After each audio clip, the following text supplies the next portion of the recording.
go quietly into the night. We will not vanish without a fight. We're going to live on.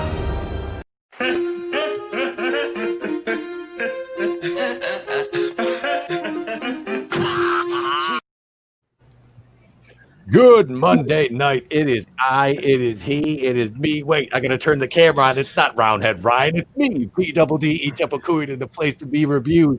I am right here with all of you, joined this evening by a robust panel bursting with goodness and flavor. Welcome to episode 120, The League of Extraordinary Brothers. And I already got questioned about that in a group on Facebook. Somebody already said, wait, Batwoman's being played by a black guy? I'm like, subscribe to the channel. I'm not giving anything that's free. I'm trying to hit. Hey, I just hit 340. I'm trying to hit. I need about 350. So I need 10 more subs to give me to that 350. And they said, I ain't giving you no damn subs, 10 you monster. I was like, hey, look, do I look like a crazy crustacean from the Paleozoic era? I don't think so. Joining me this evening, next to me, the Professor, FlayreX. Good evening.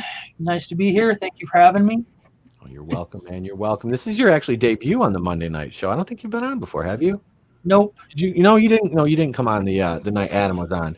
You were. No, you said you were going to tag me, but you never did. But it's all good. Well, too many edibles tonight. I'm somewhat sober tonight. Anyway, and joining us, making his return to the program, one of my longest standing guests on the panel. And he was actually the first subscriber to the podcast on Anchor, actually, LinkLX7. Well, good to be back. Still getting more pussy than Ryan Johnson, but not as much as Ruby Rose. So I still got goals.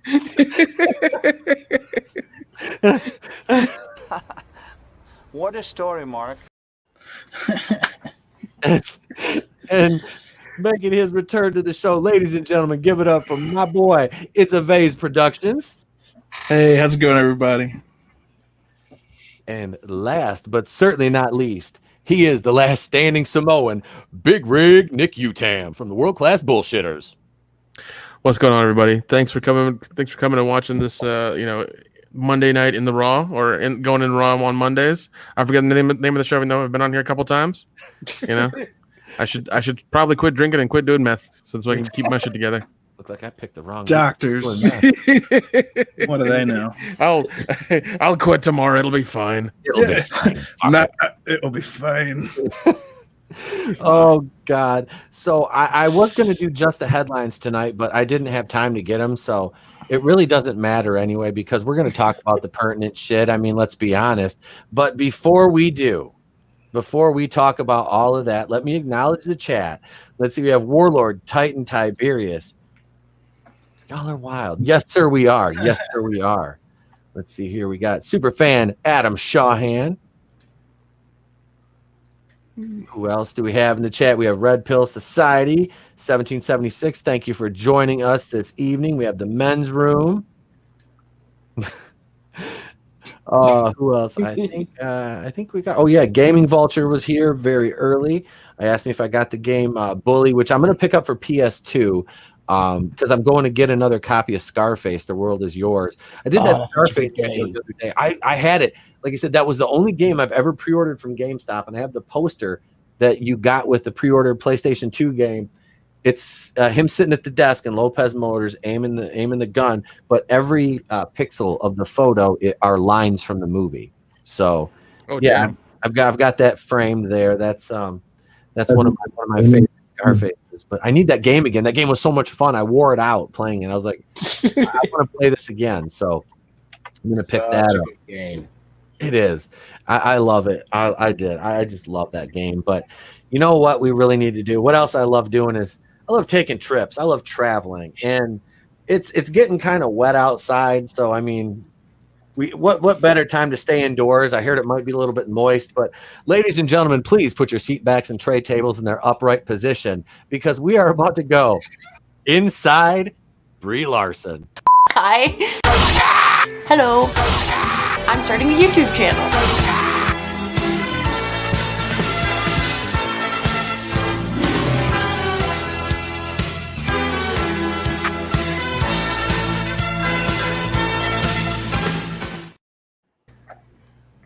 Oh, Brie. Nick, I'm sorry to have to do your wife dirty like that. that basmati whore. You're a whore. Oh, Leo Red joined. She's only with me because of the POC card. That's it. It's a virtue. With me, and you'll be in a land of virtue signalation. The rent isn't free. I thought she would have gone for a woman, but seems like she just hates men. I know. I figured her and Tessa Thompson would be like, little scissor thing. Scissoring each other raw. that thing. It would look like that episode of South Park. Was that D-Ikes? Oh yeah, thither be timbers. Lord. No, man. She went for me because she still needed somebody to reach the top shelf because she's a bitch. So that's why. And she prefers to order a man around because that's the way things should be. I mean, I got a price list for everything that she needs me to do. So this way I'm not, nothing. I get paid for everything, baby.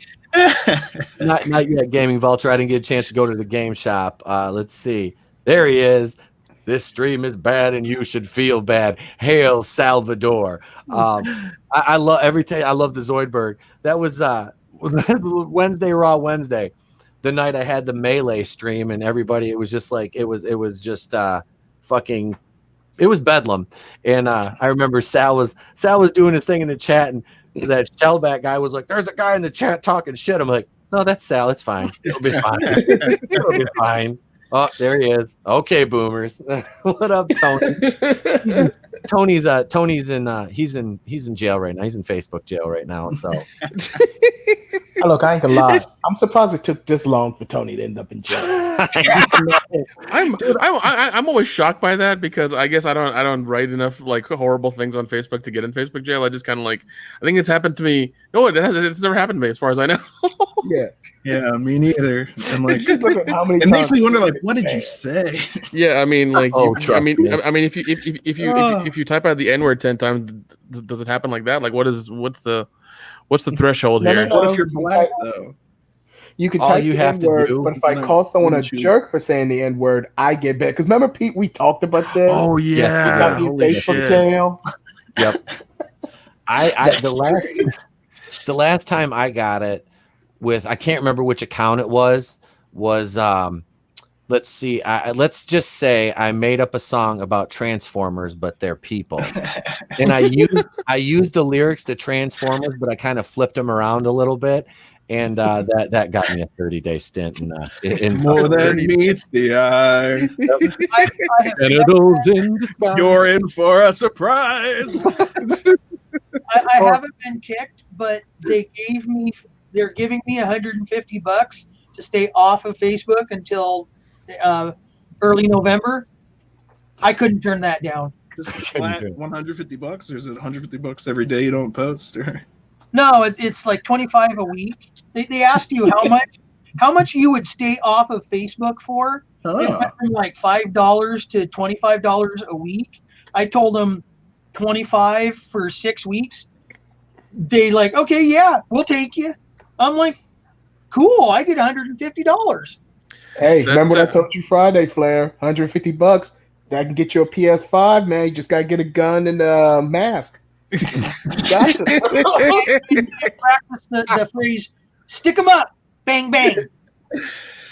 That's all $150. I don't know what everyone keeps talking about this $500-$600 mess. I've said too much.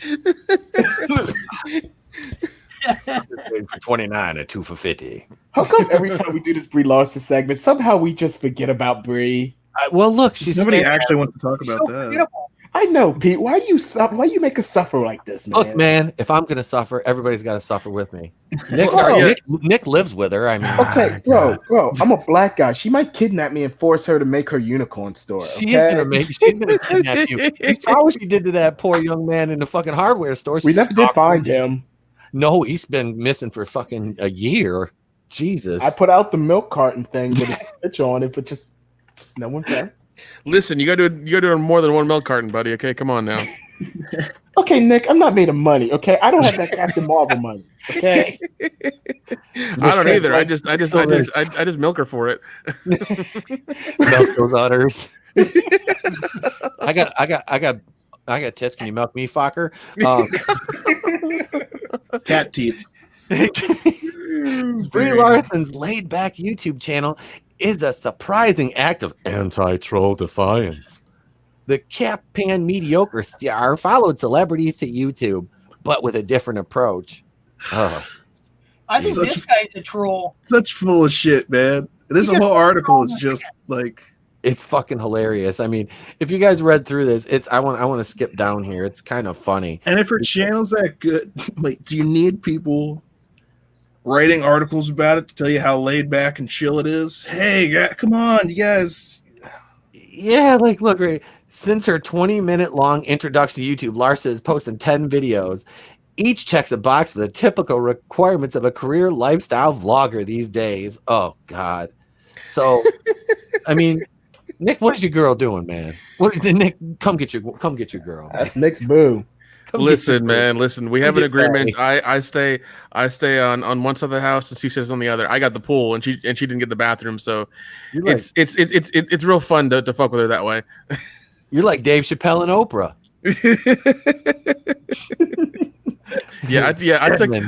I put a lock in the bathroom that only opens with my thumbprint. So it's real fun. It's real fun.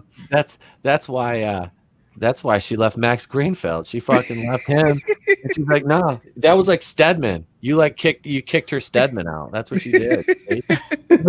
Max Greenfield's gonna come looking for revenge one day. After fucking the neighborhood. New Girl.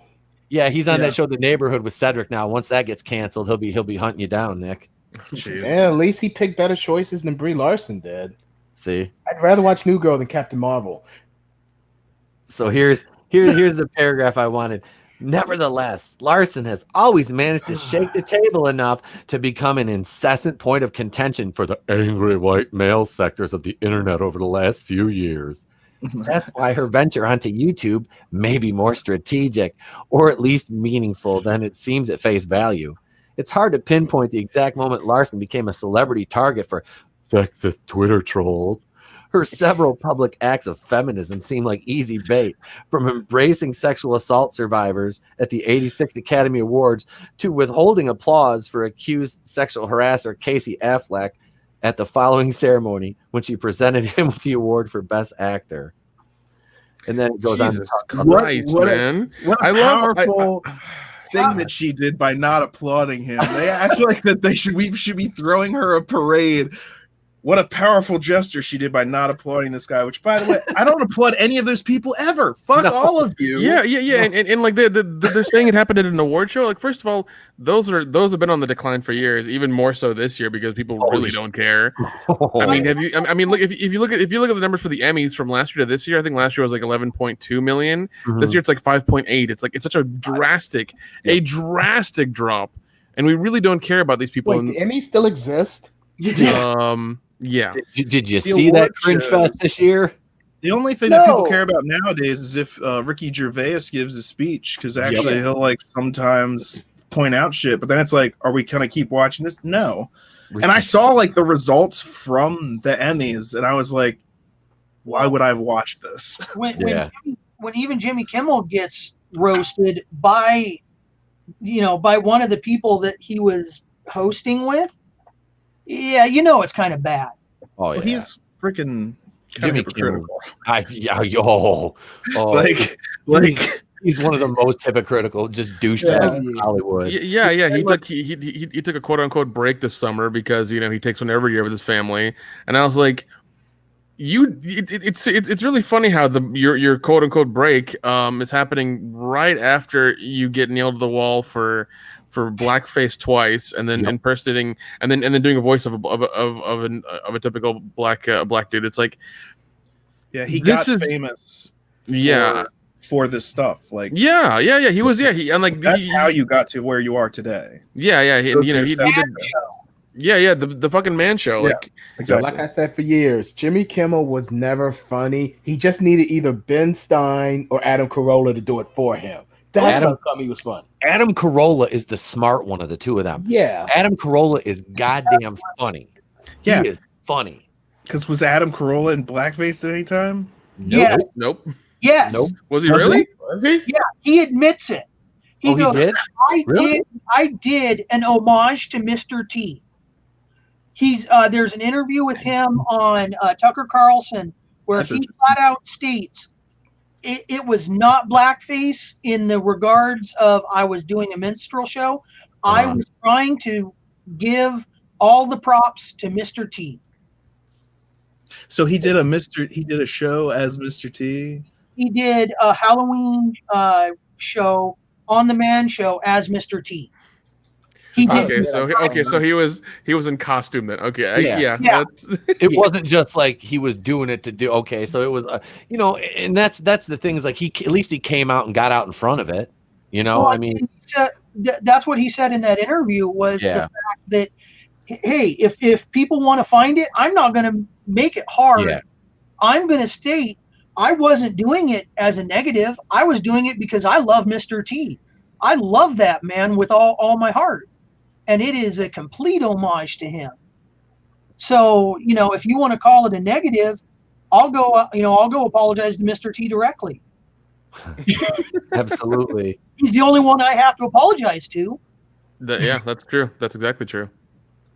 Let me acknowledge the chat here for a moment. Hail, Frank Shawhan and the Wiener Dog Clan. Thank you. I've got the Shawhan gang, and they're like the Van Buren boys on Seinfeld, the Van B boys. You know the hand signal. Or it's like that. It's like that, isn't it? I can't remember. See, I get beat up by the Van B boys for not knowing the hand sign. But yeah, that's the thing about, like I said, Hollywood is just full of hypocrites, and it's just. I will say one thing. One member of Hollywood who is awesome. Fucking Billy Zane. Yeah, Billy Zane is awesome. I'm just Billy saying. Zane is pretty Have awesome. you seen Billy Zane's name on any flight logs? Have you seen any controversy with Billy Zane? That man's been active for decades. We got a Zaniac. Yep. Does that just make Alex zany? Does that just make you zany? I'm not sure. Animaniac, he's zany to the max. Okay. Still waiting for that sequel. I still love. There's a video we have on our WCBS Patreon where Dion's in one of those inflatable turkey suits. Oh, and, God. we're at a horror convention where Billy Zane is at in like Indianapolis. In Indianapolis last year. Was it? And he stops and looks at him. It was great. He talks. He stalks it. Yeah, he stops to look at him.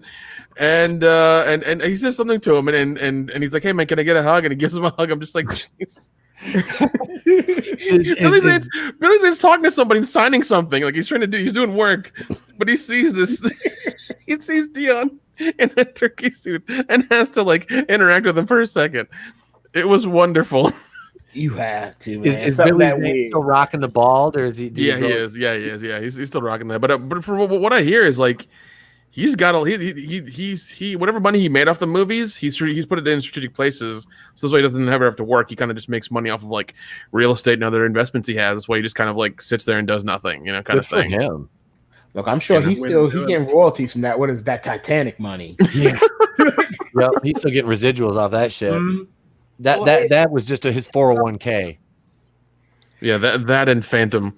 Oh yeah, the Phantom. I'm waiting for that sequel. Hollywood, make it happen.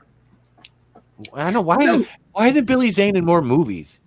Hang on, let me finish this damn Brie Larson thing up so we can get out of here. I was gonna say my clothes are gonna smell the Brie Larson thing, but here this is the part of the article I really wanted to hit on right here when they're talking about, of course. What's that?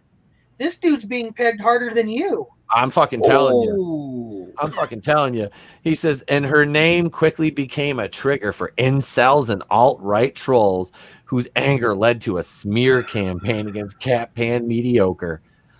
So he's using the word incel. So this guy right here is just beta fuck. I mean, he's actually coming out and calling people an incel. So yeah, this guy's probably never touched a female.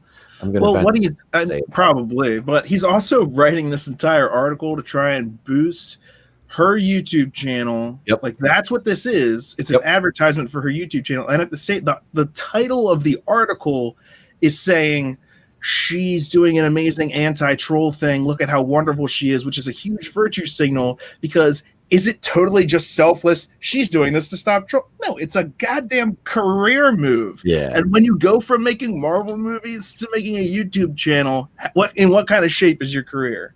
And that's it too. It's Fuck like you just yeah, you just look at and like I so annoying. Okay, I found her LinkedIn. She's a young black woman. She's from Baltimore, Maryland. Freelance writer, copy editor. who's that? Baltimore, This Yeah. The woman who wrote this article. yeah. She Oh, lives Dude. shockingly close to me. Oh no, it's a girl. Oh, I'll be damned. Basil knocks on her door. Hey, you're horrible. Look, I thought it would have been. I thought it was gonna be a soy boy. I did too. I didn't. Well, that's why I made the pegging joke. Yeah, I thought it was gonna be a God damn soy it. boy. Well, now the scissoring joke is That's see now she's like Green. What's up? Oh God. But honestly, did anyone watch how many like she's talking about, oh, we're so angry at her, we're picking apart every video. Have you guys watched like her videos? I haven't watched one since like I've only watched, seen 2 of them. I've seen the very first one and then like bits and pieces here and there. But Does watching a video on another video about the video flopping count? No, because you went there to, you know. But like, I went to the quartering because he was talking about yep. her just absolutely her subs just absolutely going into the marine business. I think what is it? I watched that first one, like Pete said, and then I watched the one for research. Remember the one about the worst Let's Play she ever did? Remember I kept saying like something seems wrong with this Let's Play. Then I realized what it is. She put like the gameplay like the very small bottom right while she was on the big screen. I was like, that's not how that goes. Yeah. She didn't want to do it. What was that channel that the quartering was always talking about? It was not that does the reaction videos to the anime.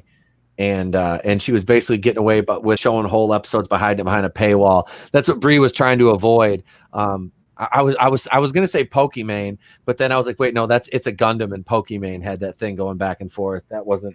I remember that. Yeah, but no, Brie is just like, and she probably wouldn't be that bad if she wasn't such a virtue signaling just pain in the ass.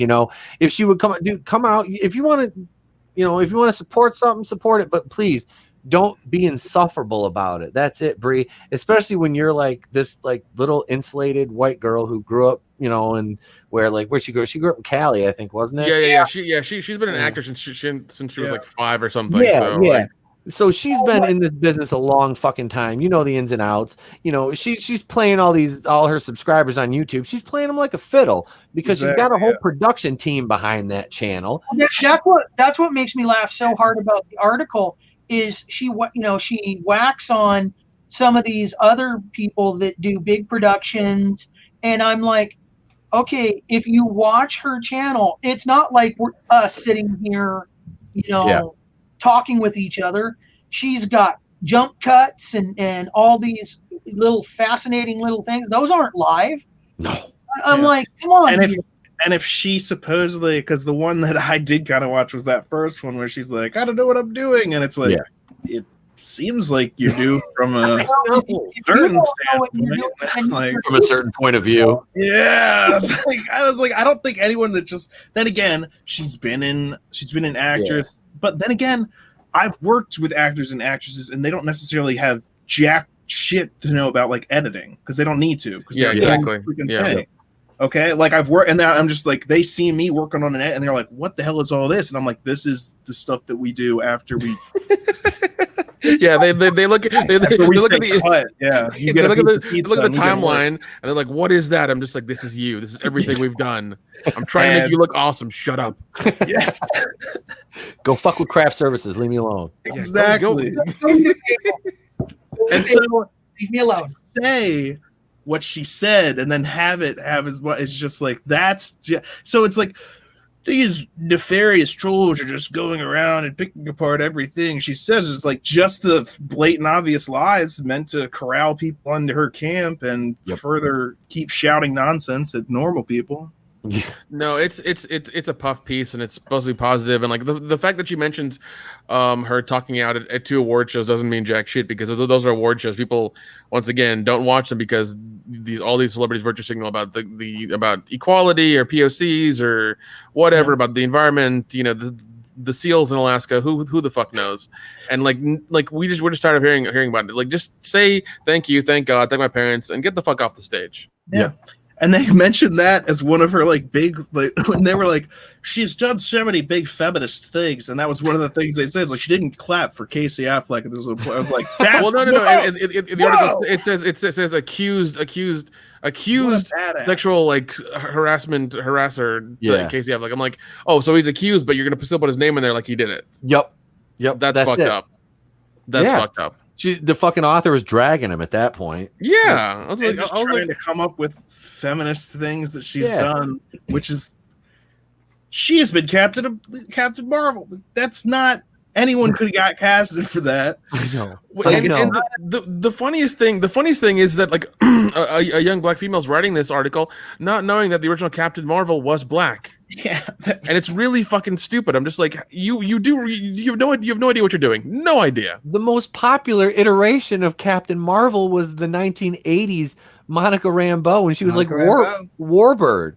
I mean, that's the most popular one right there. It wasn't the fucking Kelly Sue DeConnick run. The Avengers. No, because we can go look at the numbers of that comic and look. Monica Rambeau was the one that got to lead the Avengers. Yeah. And I mean, we can look at how many comics sold for the current Captain Marvel and see that they had to restart it like 4 times because nobody wanted it. No. They've restarted that like 8. 7 or 8 times. God. Yeah. They're up to 8 since been 2012. A lot, bro. It's been a lot.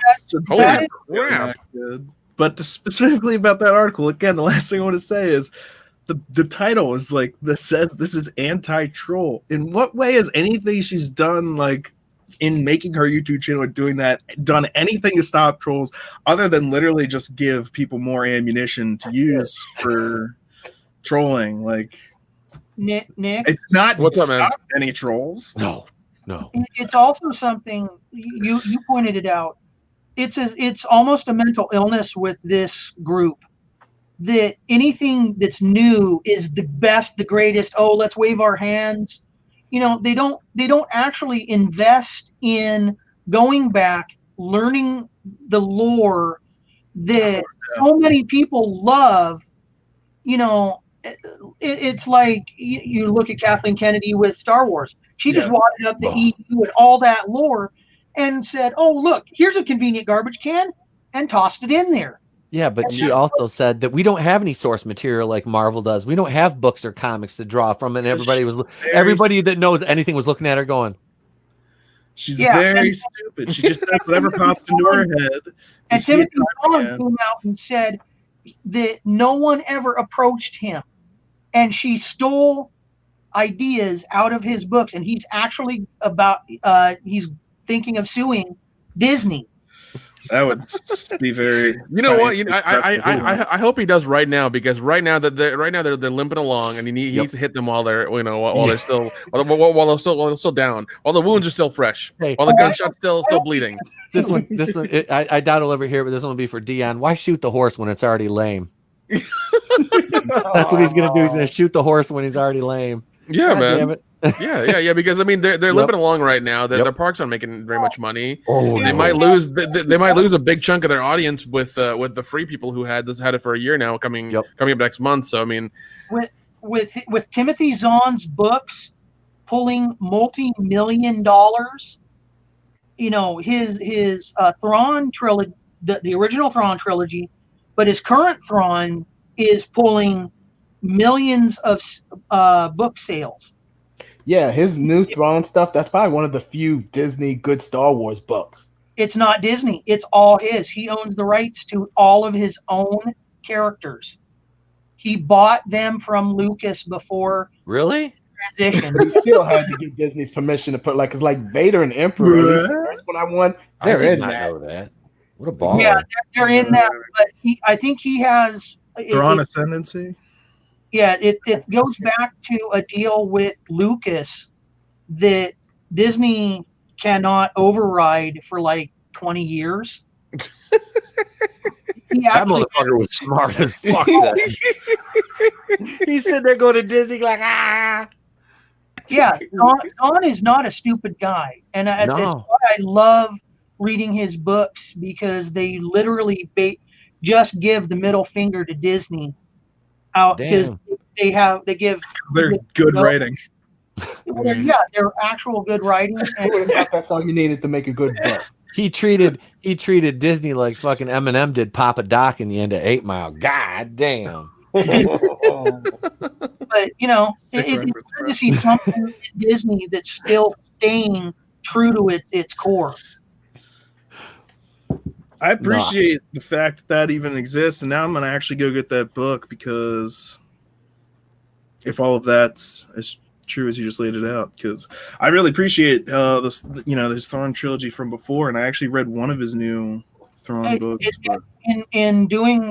In researching it, it's not broadcast a lot, because a lot of what he says, you know, goes and shoves a very large stick further up Disney's butt. Sure, and they would suppress that. He does not like Disney in the least, because he's had dealings with them, and he goes, they basically wanted my IP for as cheap as they could get it. And he goes, no, you're going to pay full boat price for this. I'm not just going to hand you my ideas and my thoughts and let you do what you did to the rest of Star Wars. And they clearly want it. So. Oh yeah. Thrawn is probably one of the most popular characters outside of Vader and Luke and Leia. Out of characters that are not ever shown in any of the movies, I'd say he's like way up there. Yeah, because he was only in like Rebels, wasn't he? As far as like on screen goes, he wasn't in the Clone Wars or anything like that, right? Because I haven't seen the whole Clone Wars show. He's just in the Clone Wars. His race was in it, but never him.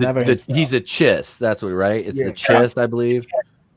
And the funny thing is, even though he gets killed off in this trilogy, he's actually kind of an important character, because you find out through that whole trilogy, he was preparing for the Yuuzhan Vong, which would show up 20 years later. Yep.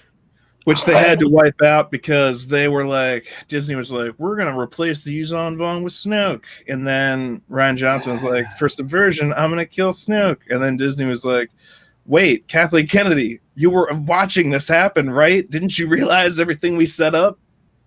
Oops. Well, now Palpatine's back, so everyone get excited for the Skywalker saga. I want to see the fucking Yuuzhan Vong on screen, but I want to see Jon Favreau do it, not fucking Kathleen Kennedy. I really want to. She never would. No, she would not have the. That involves a strong Luke.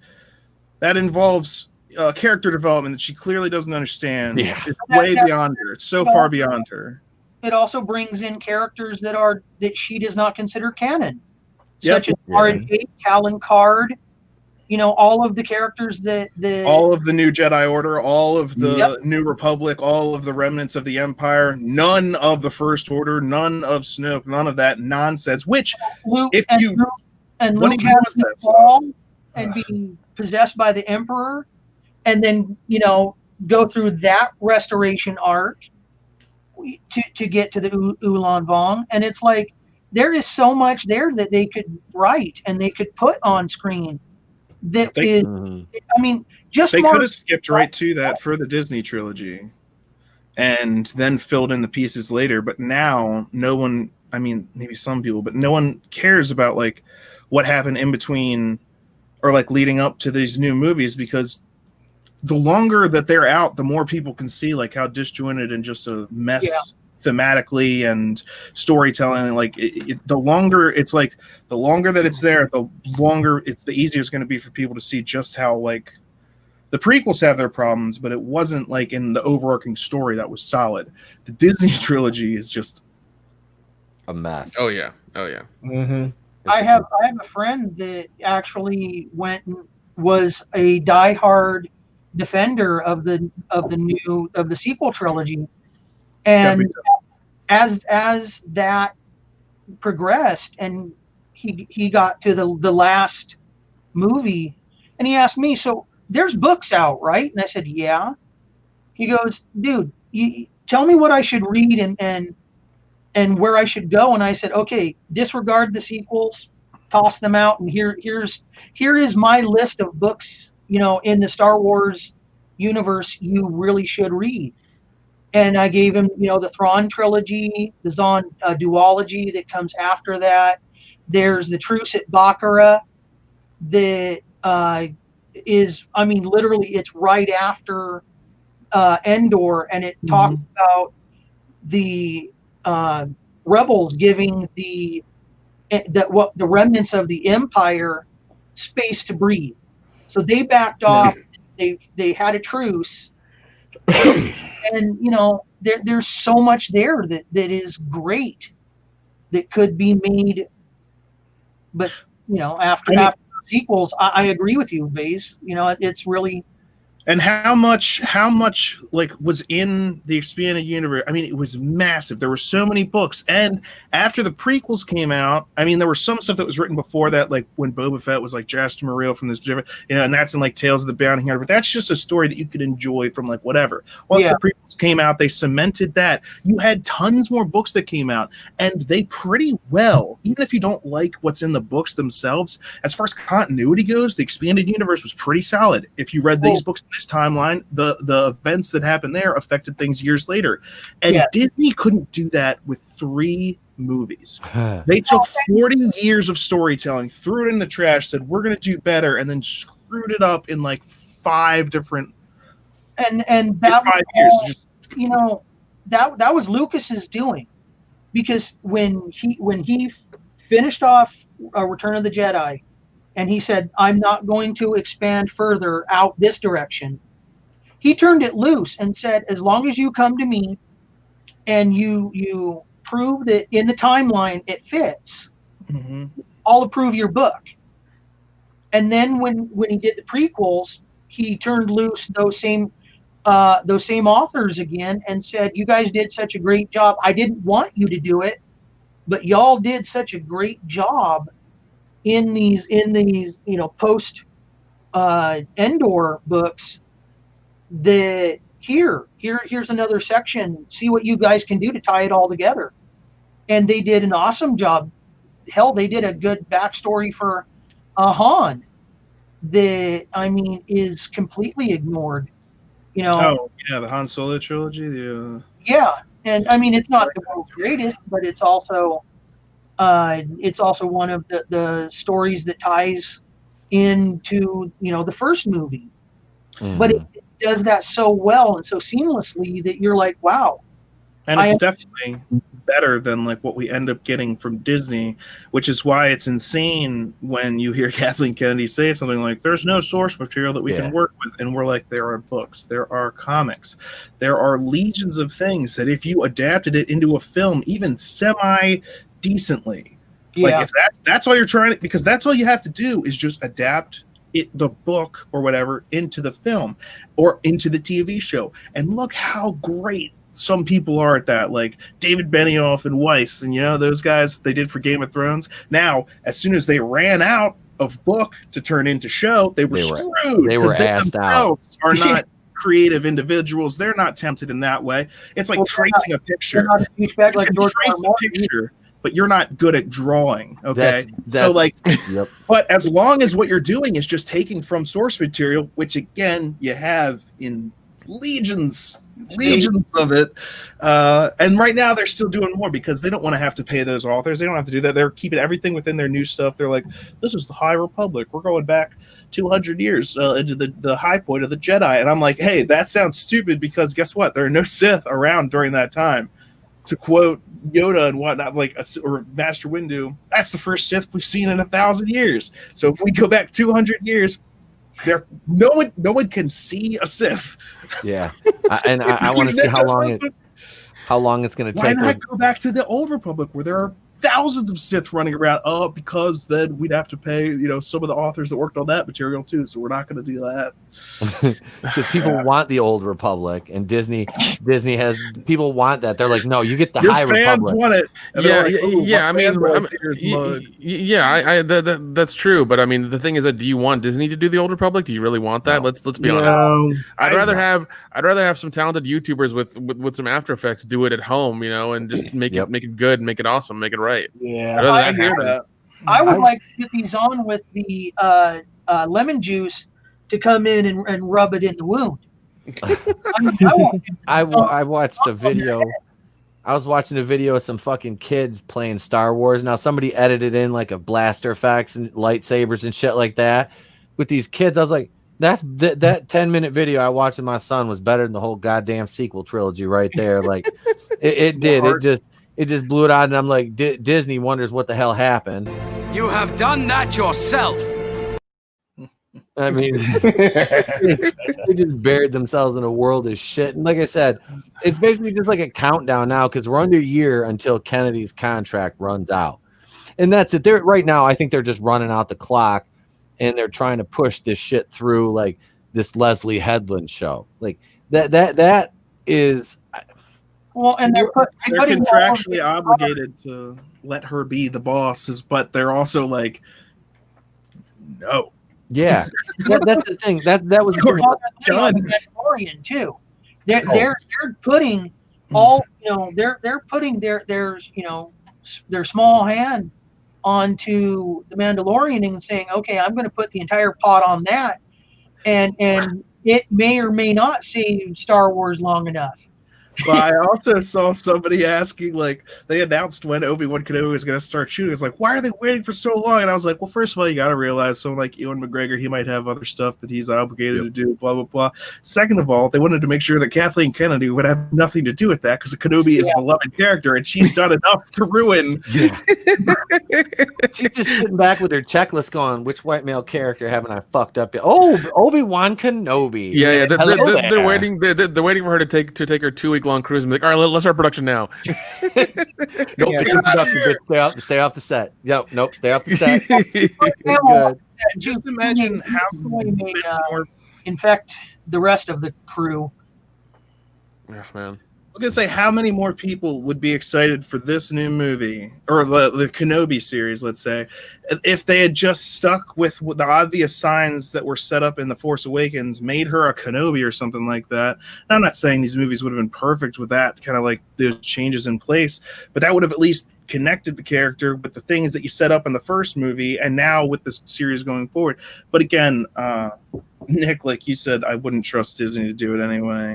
As they currently stand. So. Oh yeah. Because I mean, like we for me anyways, the first season of Mandalorian was awesome, and we're already hearing like horrible things from season 2, and I'm just like, oh, just let it be good, please. Like all of a sudden they have the Jedi in there. It's like, why did you fucking do that? Yeah, there was the Order 66. There shouldn't be any Jedi. No, we don't know that it's. Well, they should come eventually because doesn't it take place after Return of the Jedi? Yeah, correct. Yep. I've mentioned this in like the review that I did. I was like, first of all, just because they showed that person in the trailer when they were talking about Jedi doesn't mean that person is a Jedi. Yeah. Second of all, he's looking for Jedi. It doesn't mean that he'll find Jedi, even if he finds Force users. There are other Force users out there that aren't Jedi. Yeah. But also, the only Jedi that officially is in existence at this time period is Luke Skywalker. So, will they eventually try and do something with that? I don't think it's going to be this season. I think like. Now, is Sasha Banks, is she supposed to be Sabine Wren? Was that who it is? That's what a lot of people are thinking. Oh, dear God. I haven't seen a confirmation yet. You know, this is the thing, is I could not stand her in wrestling. Wait, hold up. Sabine is supposed to be Asian. Who am I kidding? Disney wouldn't get that correct. You're like, Sasha Banks, your Snoop Dogg's cousin. You want to be Sabine Wren? Fuck, come on. Because I did watch Rebels. I thought Rebels, at least the first couple of seasons, were kind of decent, mainly because Kennedy stayed away from it, was Dave Filoni. And I do remember the Sabine character. Like, you met her brothers and her family. Like, Sabine is supposed to be Asian. She's supposed to. Yeah, and they got Sasha Banks playing her. All I'm going to say is Sasha Banks is fine as hell. Oh, she is. I didn't watch. Can't wrestle for crap, but she's still hot. Yeah. She's a botch fest in the wrestling ring. But my dude, I was watching. I came across. She is a fucking walking botch fest. Everybody dogs because I was in a couple pro wrestling groups and we were talking about her and Charlotte Flair's matches. I'm like, yeah, Charlotte Flair had to fucking carry her literally and figuratively through every goddamn match they did, especially that steel cage match. I'm like, here, who's off by like 3 seconds? Fucking Sasha can't get to the spot. So who's compensating for it? Fucking Charlotte. How many how many main events has Sasha gotten, and she always gets injured in them. Yep. Every single pay-per-view main event she's gotten. And people told me that was, I guess, her and Bayley. So I don't watch WWE anymore, but everyone's talking about her and Bayley. Either. It's like the best thing ever. I was like, yo, 9 times out of 10, Bayley's probably carrying that feud. I was like, for me, professional wrestling died the day Vince McMahon bought everything. Yeah. when he bought WCW in 2001, when he showed up on Nitro, that was it. It was dead. Yeah. It was dead. And I spent 10 years doing this shit. It was fucking dead then. But no, before we get too far derailed here, so we could bring it back to the Mandalorian because I don't mind talking about this because we can still get to everything else. But so season 2 of the Mandalorian, the trailer, like we were talking about. So we saw that, that's a bait and switch. I mean, because people are like, oh, that's what I loved was people thinking that Sasha Banks was Rosario Dawson. I'm like, how do you mix those two up? They don't even look similar. That is extremely racist. They don't even look alike at all. Like neither of them. Thank you, Alex. Somebody, what the fuck? Here's what happened. They watched it on their phone. They had bad Wi-Fi connections, so they saw it in like the lowest resolution. They saw the hood, they heard the Jedi, they heard the rumors about Rosario Dawson, and they were like, "Did you see Rosario Dawson in the trailer?" And quickly, other people came in and were like, "What the fuck is wrong with you?" That was fucking Sasha Banks. It wasn't even. I don't know, honestly. Like, I don't know how you could be that. Like wrong. I said, man, didn't like make people post articles like they wrote like. We even saw Rosario Dawson in this new trailer. It's just like, well, somebody's gonna print a retraction. Probably Screen Rant because they're fuckers. Well, Screen Rant was the ones that, speaking of which, our next article's from Screen Rant, but they ran with the who's gonna be the next Black Panther like an hour and a half after Chadwick Boseman died. They were like, that was the next Black Panther. It's like, fuck you, Screen Rant. Yeah. Like, let's mourn the man first. Like, worry about the movies later. In the movies, let's be honest. Unless they have Chris Pine play the Black Panther, this next movie's gonna be hot garbage. Now, I'm curious. Wait, you said Chris Pine? Yes, Chris Pine. Yes. I couldn't think of anybody whiter. Chris Rock, Chris Pine. Dude, Doctor Strange and the Multiverse of Madness is gonna have to mess some stuff up pretty crazy for Chris Pine to be playing the next Black Panther. I thought you were Steve Trevor. No, I'm Chala. What? What universe am I in? No. You get him to come in, and then Thor comes in and be like, "Dad, oh no, son, beam me up, Scotty." All for my Star Trek fans out there, all 20 of you right now. Hey, speaking of Star Trek, before we get into this next topic, so they started airing Star Trek Discovery on CBS. because ain't nobody paying for that shit. The first episode it premiered on the 24th, so it was 4 days ago, and it got fucking beat in the ratings by reruns of fucking like what was it, The Masked Singer. It was the only things that it beat were 2 reruns of reality shows. It was like number 9 or it was 8, I think, out of 10 or 12. I mean, it got beat the fuck. Doomcock did a video on it. It was fun because I was like, had I known, I would have watched it because I watched the premiere of season 2 when they put it free on YouTube, and I was like, oh, this is Batwoman bad. There was an interesting episode that they did in season 1 that I'm right side CBS for 7 days and then I canceled it. But I did watch the first season. I thought it was the first half of the season or whatever. I thought it was alright, but it was convoluted as shit. But there's one episode that I really kind of enjoyed the way they did it. They did a Groundhog Day episode, but from the point of view of the person who's not going through it every day. basically the crazy person the person talks to all the time. It's like, listen, this is like the 47th time I've been through this day, and these things you need to know. Like it's a view of the person that you're ranting to. Oh, and I thought that was an interesting take on it, but that's about it.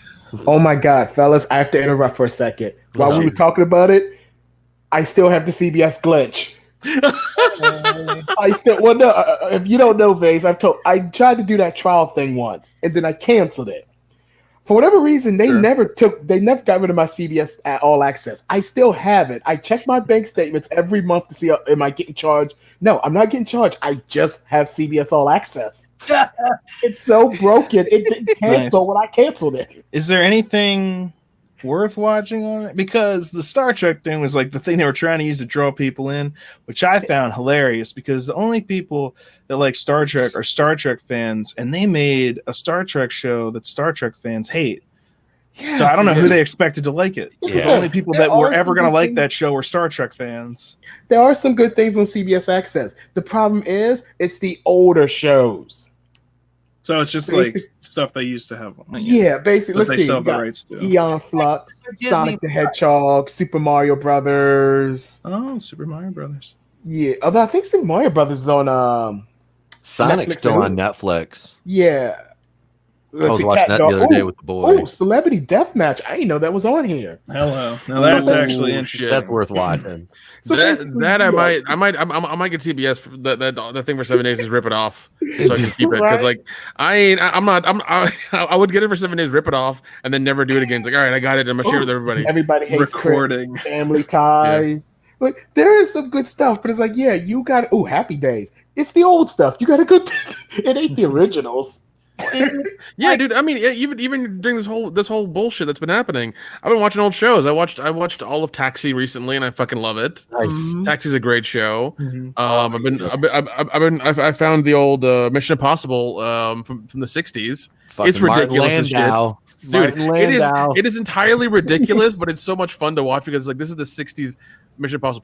People thought this was amazing, and it's like everything they're doing is so convoluted and so like it takes too long to do anything. It's like I can do all that with my phone right now. What are you doing? Like it's really fun to watch. I like that. I don't know. That's the reason I have Hulu and Disney Plus is for the back catalog stuff. Yeah, because honestly, a lot of this new stuff I have no urge to watch.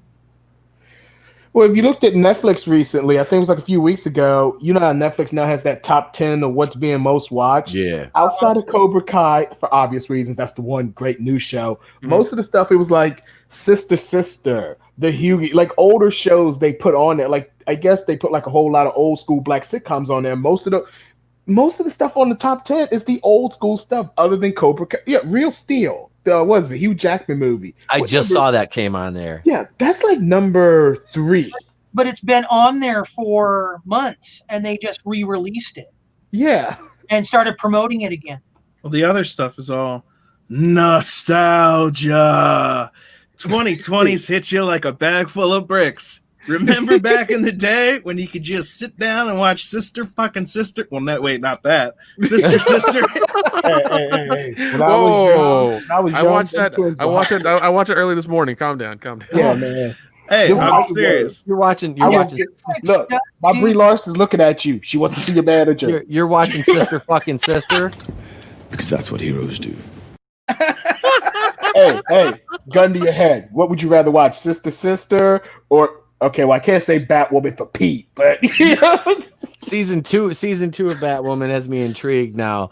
I just want to see. Okay, Bree, you've been on there too long. I've seen pictures of Javicia in the fucking bat suit. Now that cowl, which we're gonna talk about that cowl did her no justice because it's like people don't realize like they're like somebody posted in a group commented, "Oh, is that a man?" I'm like, have you ever seen a picture of Javicia Leslie? She is fucking beautiful. Like, oh yeah, that cowl though made her face look like it looked. She has Bell's palsy. Oh, it's like Jim Ross.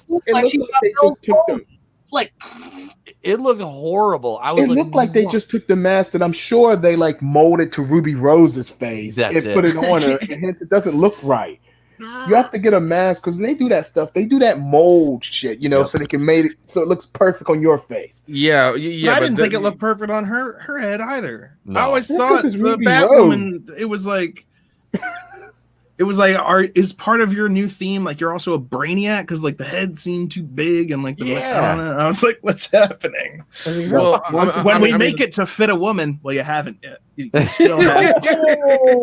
Well, also, I was savage. Also, I mean, like, yeah, they're gonna use the old cowl because they ain't got no fucking money. CW's like, all right, you were limping along the first season. We're gonna give you half the budget from season 1 now, so we can do with that. And we're canceling Supergirl, so yeah, and we're canceling Supergirl, so we'll get you $350 from that. So $350. How bad do you have to be to cancel Supergirl? Because I've said this before with CW. The CW is so desperate for shows, they don't cancel anything. I was shocked because no. I mean, they're losing Supernatural before the end of the year, and they're clamoring for like something. So yeah, they're also releasing Superman and Lois Lane, or Clark Kent and Lois Lane, or whatever that show is. So. Oh, that comes out in January. We only want one Superman show. Wait, hold on. They're rebooting that show, I guess. It's Superman from Supergirl, right? Yeah. Yep. Yeah. I didn't mind him as Superman. I mean, he's not like, I mean, for a CW Superman, he didn't seem bad. I saw, because I saw a little bit of it in the crossover, the Crisis episodes. He didn't really strike me as too bad at it for I said, a CW Superman. It'll be fine. And it says it starts in 2020. It's called Superman and Lois. Hey Lois, look at this. I still feel that show's problematic now, right? It ain't even out yet, and it's already considered problematic. You canceled Supergirl to start a show about Superman? That's sexist. Exactly. That's the controversy. Has anybody that has said that is problematic looked at the fucking ratings? Did they actually watch the show? Because I made fans are saying that. I made it through four fucking episodes of Supergirl, like season 1, and was like, okay, we're season done here. 1's the best season. I was like, I can't even. It's not good. And you watch a full season of Batwoman, but 4 episodes of Superwoman. You watched all of Batwoman?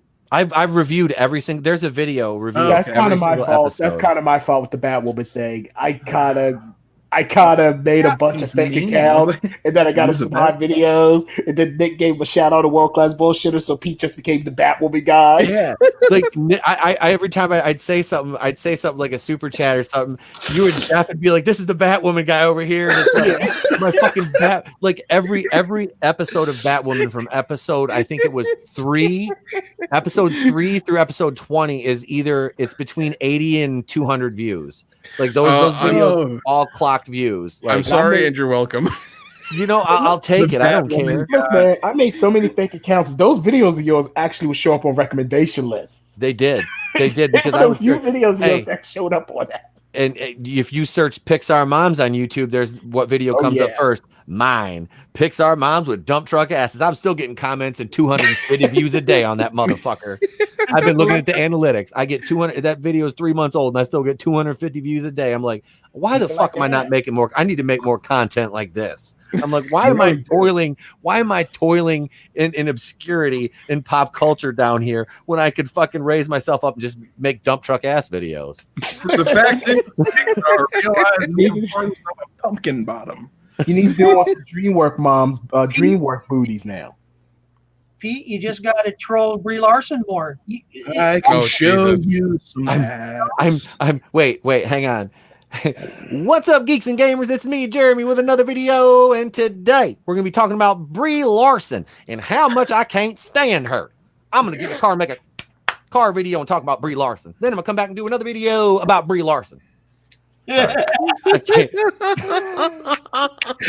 did the clap, I was like, okay, now I believe it. Look, Brie Larson sucks, and according to Nick, not in a good way. I'm just gonna go out and buy Mario Kart. Man. Yeah, I gotta get those done somewhere else because she ain't put no love into it, So yeah, it seems like she's angry at it. She's just angry at it. I'm just like, why are you so angry? Like, I'm gonna go bother your friend over here and just yeah. Maybe she can do a better job. suck a dick so a white man can tell me what they think of it. I don't care what you think about blowjob. Clearly you don't, and this is why this isn't like me. And Brie, this is why it took you till 35 to become something in Hollywood. All right, this is why. She's like, you got cast in the Marvel movie. Knock it off! Stop! She had to get cast in a Marvel movie. Which, let's be honest, Marvel movies make everybody into mega stars, even the crappy actors. Dude, well, I mean, you saw Hail Salvador. Hey, Salvador. I'm Jeremy. You want to come on the show? Do a car video with me? Come on in. I'll drive up there and see you. I'll just drive right to you. Every time. Well, I mean, there was. I do love the video of her, Don Cheadle, and I think I forget who's Hemsworth. Hemsworth, yeah. Hemsworth. Like when he gets close to her and like she starts saying stuff like against him, he's like, don't touch me. And then everyone's like, dude, what was that? And he's like, no, we're all good. I'm just like, bullshit. Yeah, no, you weren't. You're just saying that. That is not all those good. checks coming in. Your distance from.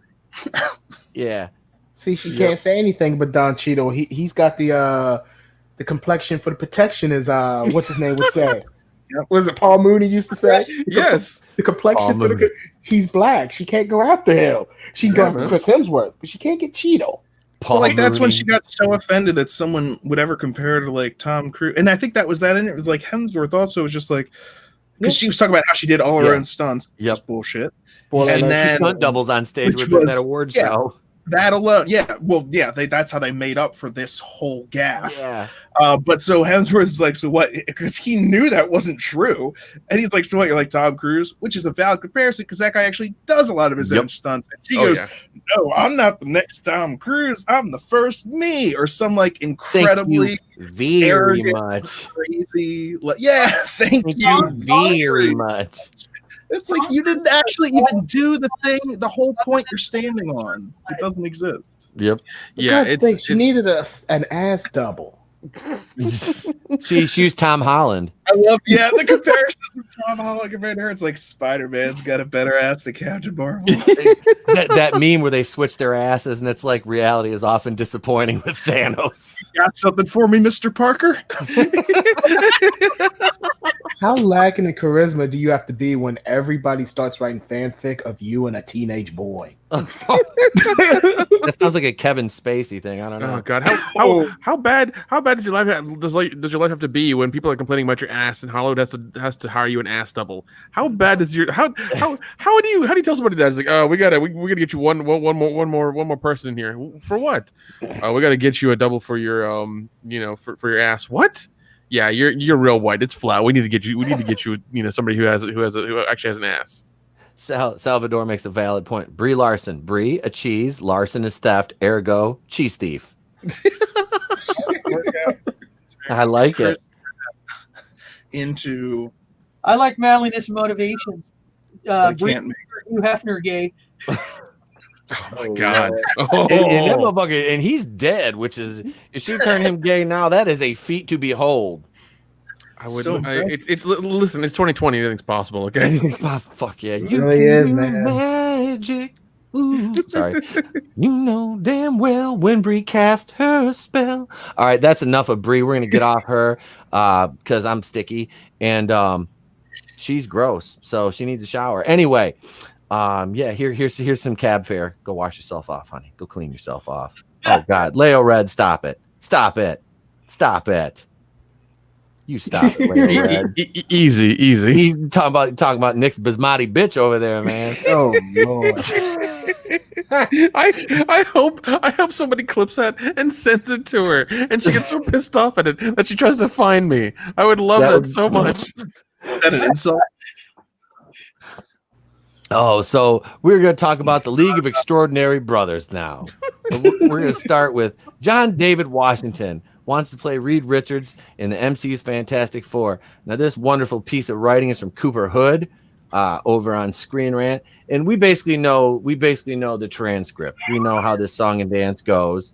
John David Washington was asked in an interview, would he play in Marvel? And would you play Reed Richards? Yeah, of course I would. Well, of course he would. Anybody? I mean, who's going to turn down that Marvel money? So doesn't that make the title basically a lie. It's one of those clickbait titles. Go to that clickbait title. Hey, totally self-motivated and not anything else. He said that he wants to play this role. Scroll down. In an interview, an interviewer looking for content like this to produce asked him point blank a controversial, something that they could easily make a controversy out of. So now we have this. Bullshit. And it leads in to the bigger question about this. We can get off this thing because this is just going to bog my computer down. And we all know the gist of this. Now you've got Jonathan Major that is reportedly cast as Kang the Conqueror in Ant-Man 3, which Kang the Conqueror is Nathaniel Richards, a descendant of Reed Richards. He's a 31st century time traveler. He's a scientist, brilliant fucking, super villain. They've race swapped him. So now they're looking at and everybody we were talking about that when that was announced. If he is indeed Kang, are they going to try to do this to the whole Fantastic Four or just the rich, or just Reed? It was like they already did it in Fan Four Stick, and we saw how that went over. And it's like, what? Well, that remember Fan Four Stick. Remember, they only race swapped one of them, and they made the Invisible Woman. They made her adopt. Remember, we kept thinking, "Oh, Human Torch is going to be adopted." No. They made her adopted in Russian. Remember, for some reason, people forget that, but Fan Four Stick, they made her Russian in that movie. I think we try to forget as much as we can about that movie because it wasn't just like race swapping can work in movies. I'm not, it can. Especially in that one, that wasn't the That wasn't like of the problems that movie had. Like the race swapping is so low on the list. Oh, it's not God. even. Michael B. Jordan was probably one of the best thing in the movie. I was gonna say he wasn't bad. He really wasn't bad in that role. The writing was god awful for that. No one even started to use a superpower in that movie until I checked. It was halfway past. And it was kind of a too long movie to begin with. But like, if you're telling a 3-act story, and part of the first act should have something to do with them getting the power, so that they could have enough. It was just. Well, that was Josh Trank. Listen. We need to call up WB and Roger Corman and get his version, because that's the best version. Let's be honest. Yeah. Why? Yeah. I and I've said that before. I was like, yeah, the best Fantastic Four movie never saw a theater, but it's on YouTube. It's the Roger Corman Fantastic Four. Oh god, the documentary is on Amazon Prime right now. It's called Doom or whatever, and it's wonderful to watch because the way the movie got out is that they were telesyncing the film, and they had to get it put on one roll or whatever, and somebody made one roll for themselves and kept it and gave the guy another copy. And then he made a tape out of it, and then that's how it got out. That's fucking awesome. And it ended up on YouTube. Yeah, because what happened? I bought it at a convention because somebody had it, and I heard about it. And I was like, oh, okay, awesome. It was on a DVD or whatever. And I watched it, and I was like, man, this is janky as shit. But I mean, at least I got it. But that's how it's that's how it's people have watched it. That's how it got out. And it was just funny, man. It was just ridiculous. Yeah, that's unavailable for the longest time, man. Yeah. This whole thing with John David Washington. I mean, but I was just. Go ahead, Vase. Because we're talking about Kang being, switched, and so people are like, well, then do they have to do that? The answer to that is, do they have to raise? No, they don't, because he's from when? The 31st century. So by then, anything could fucking happen. Yeah. It doesn't matter. Plus, the thing with Kang, it's never really sure if he's actually, because it's always debate is he a descendant of Reed Richards or is he a descendant of Dr. Doom? Because in the original Stan Lee books, he was supposed to be a descendant of Dr. Doom. And he kind of plays off that over and over. He never really confirms who he's related to. More often than not, he might kind of say it's Doom. Are you saying Dr. Doom is now also going to be black? They're doing a Black Panther reboot of the Fantastic Four. It's in Wakanda. See, y'all don't understand. This is the plan Marvel got. Just Reed Richards will be black. And then for the next reboot of Fantastic Four, we make the Invisible Woman black. And then we get the next reboot. How are we going to know she's black if she's invisible, though? I think it's also dangerous to make a black woman an invisible woman, because that's going to sell like a metaphor, like these people are invisible in society. No, and people are they're just going to do it they're going to do problematic the version. They're gonna get you titillated by having her naked all the time. Listen. If you make the black one invisible, you're only really telling the truth. Come on now, let's be honest. And the thing, okay, you can't really make the thing black because someone's gonna complain about that. He's covered in stone. We'll just call him the black thing. It's fine. The black thing. As the Invisible Woman. What's that?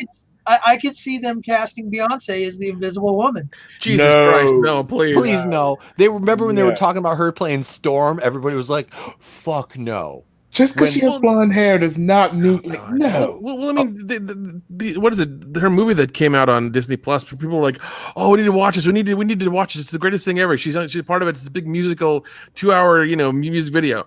Nobody fucking watched it. Nobody cared. Disney was trying to hype it up like it was the next thing, and nobody bought more subscriptions because of it because we just didn't fucking care. Yep.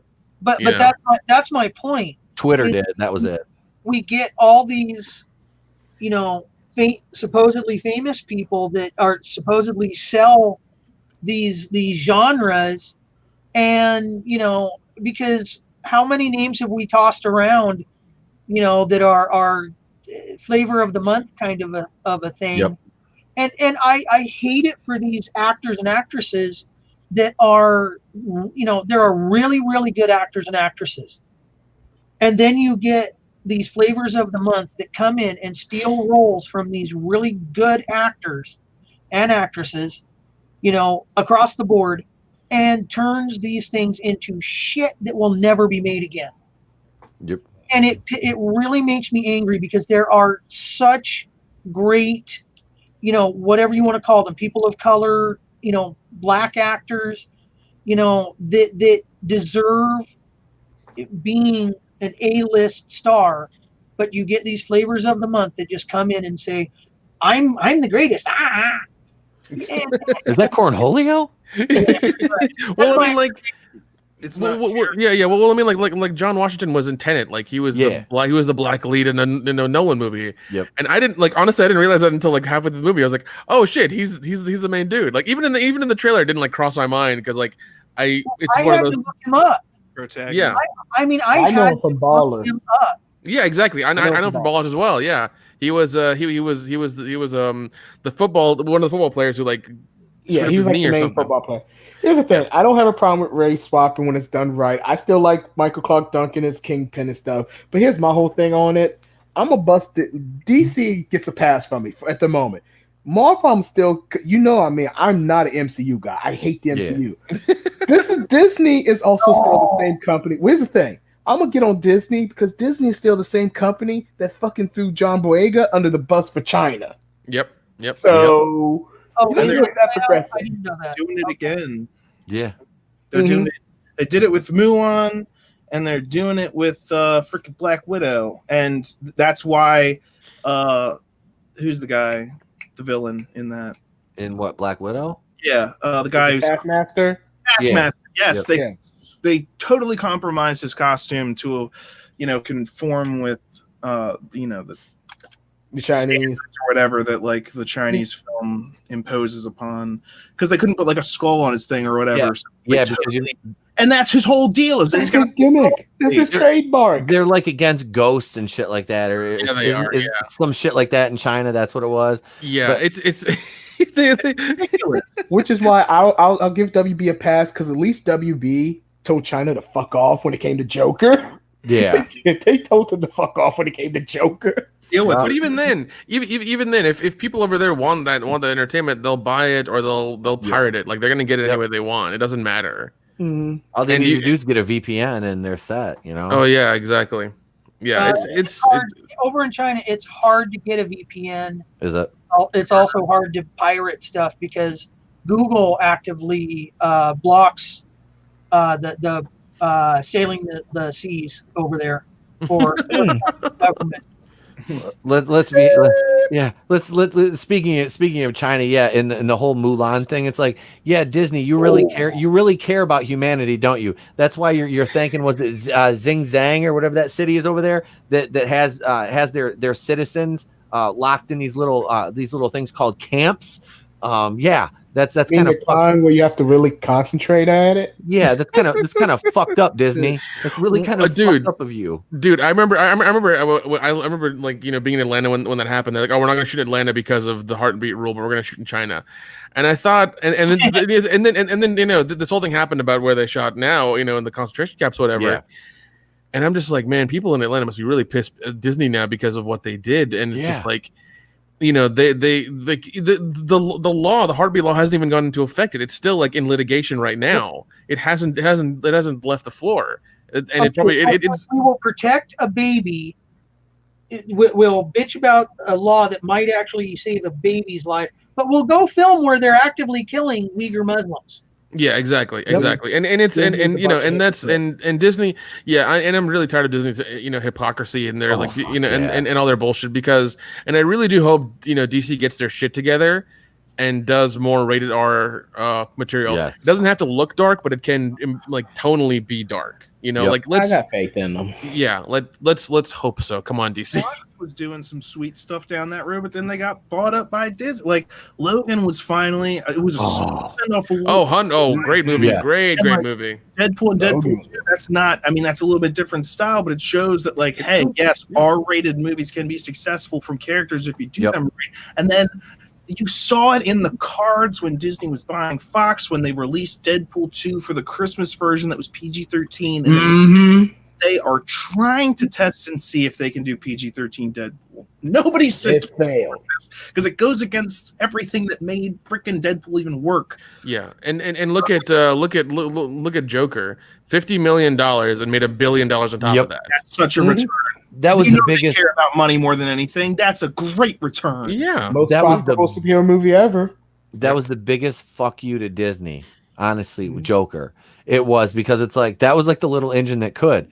No budget, literally no fucking budget. A huge name actor though. I mean, Joaquin Phoenix is, and you had a great, you had Robert De Niro, you had Zazie Beetz, you had a great supporting cast in that movie, and they used the Disney propaganda machine to also throw out tons of hate pieces on it about how the Joker is going to incite movie theater violence. The Joker is going to incite violence, and like literally, Frozen 2 showings ended up having more violence at them. Yeah.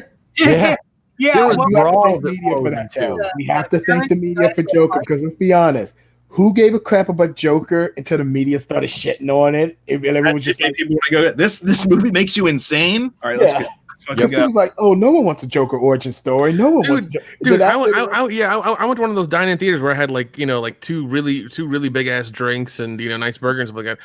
I was drunk off my ass. I love that movie, and I was like, if anything's happening right now, I'm gone. Like I'm not gonna be able to move. Fuck it. Nothing happened because I'm still here. But like, there were theaters I think in bigger cities that had like checkpoints where they had to check your bags and everything, and they did a metal detector and things like that. New York had a full-blown lockdown on their movie theaters across the boroughs.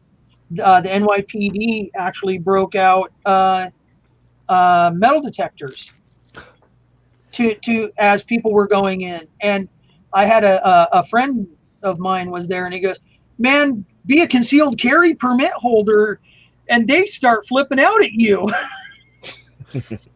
See, I'm glad they didn't do that in my theater because we took 2 pints of rum into the theater with us. Shit, I got real. Every time a white person walked by, I was like, is this it? I was like, is this the one?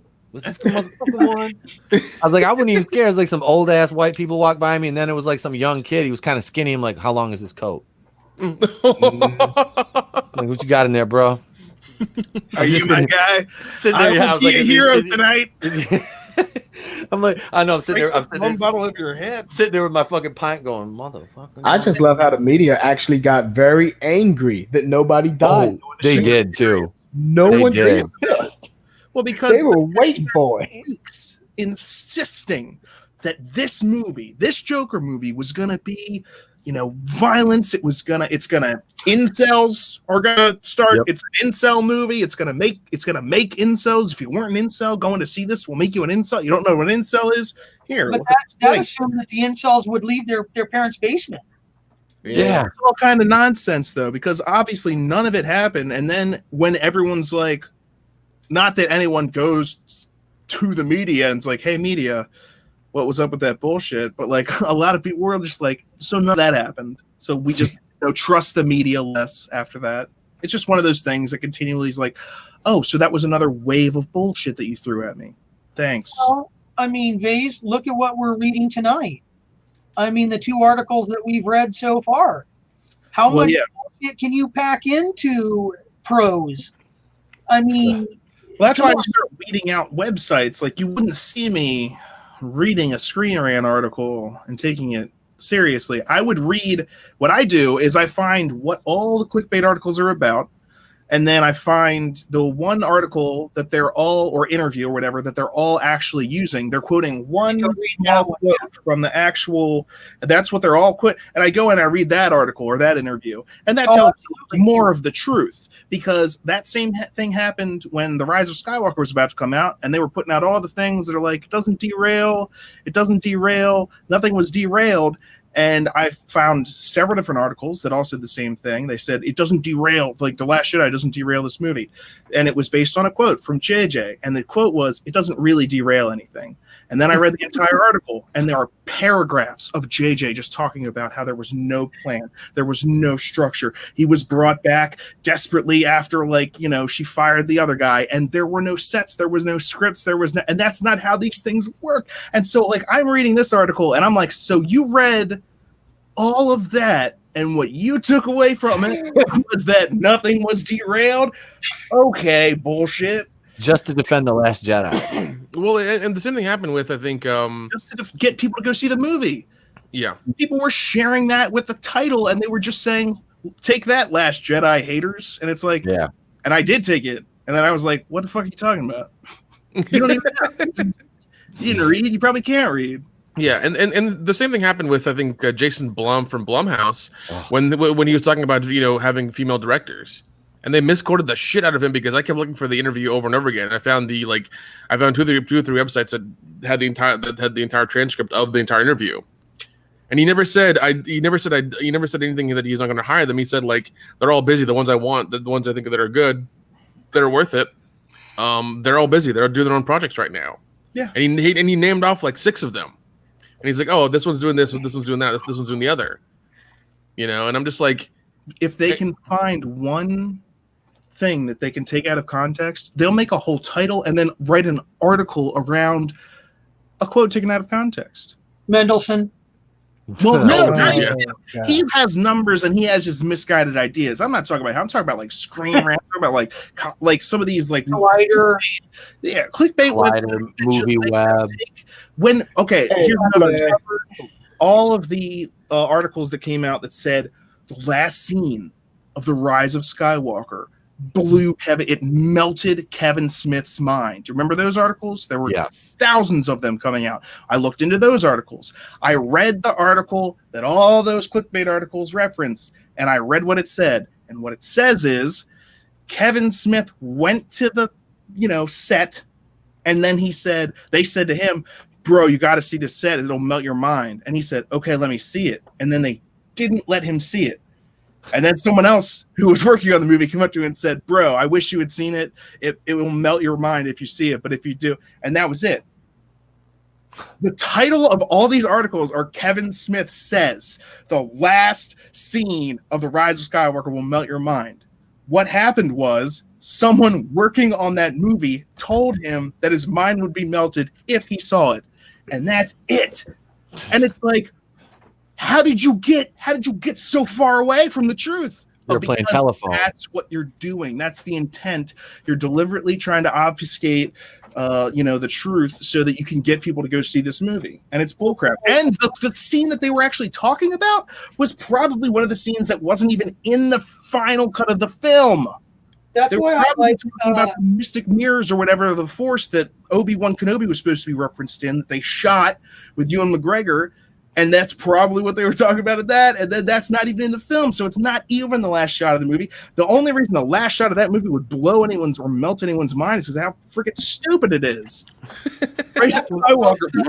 I'm into comics. That guy really I'm Ray Skywalker. takes it. It's so stupid. The guy from Bounding into I'm glad I didn't watch that movie. I feel I'm a better person for not having seen it. Yeah, but you still watch Black Christmas though. Yeah, you did watch Black Christmas. I've seen neither.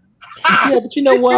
I'm gonna send I have no FlayreX attachment to Black Christmas. I have no emotional attachment to Black Christmas, so nobody have emotional triggers though. So while we're, man, I saw Splice, bro. I saw. Oh God. Oh, Splice. Speaking of which, damn you, Flair. I saw your avatar earlier.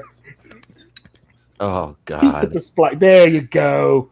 You put that. I've got one too, but it's Ren. That's her name, Ren. Oh Dren. Dren. Oh God, I remember. And you remember?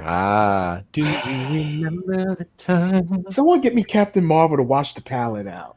Oh man, no, Alex.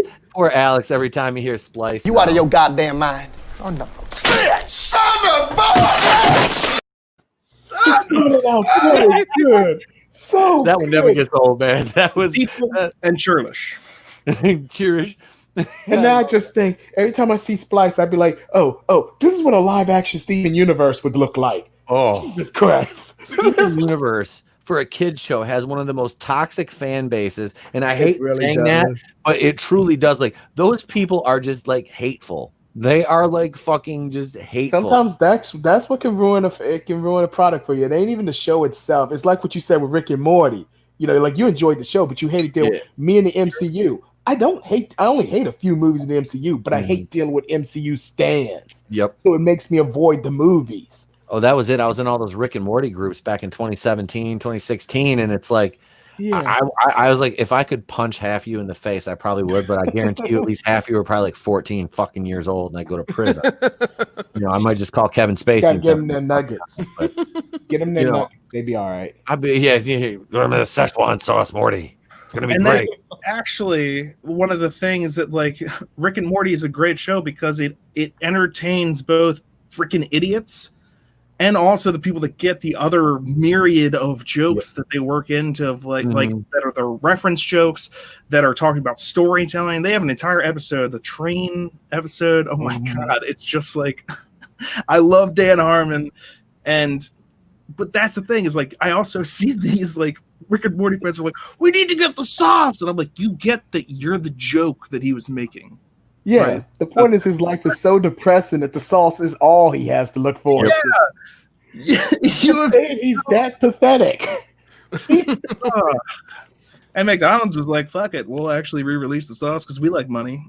And them bitches were selling on eBay for stupid money. Yeah, and then I love how they were like, 20 YouTube channels put out like the recipe to make the sauce. Yeah. Nobody wanted to make the sauce. They wanted to fucking buy it from McDonald's. Like, what morons? I don't want to make it. Remember Pete, when I finally tried the sauce and you asked me like what I finally tried the sauce and Pete was like, well, what's it like? I was like, it's okay. I haven't had like the McDonald's since like the Mulan movie came out in the fucking night. That was like the last time I had it at McDonald's. You know what I mean? When that movie I'm gonna stick with my sweet and sour, but Szechuan's okay. It's okay. I like my honey and my mustard, mix it. But I'm not changing my sauces for this. This was just a one-time thing. I just want to try. I just like ranch. That's not bad either. It made me not want to go to McDonald's because I was like, all these idiots are trying to get this sauce, and I'm like, then I'll go to Burger King because the line will be short.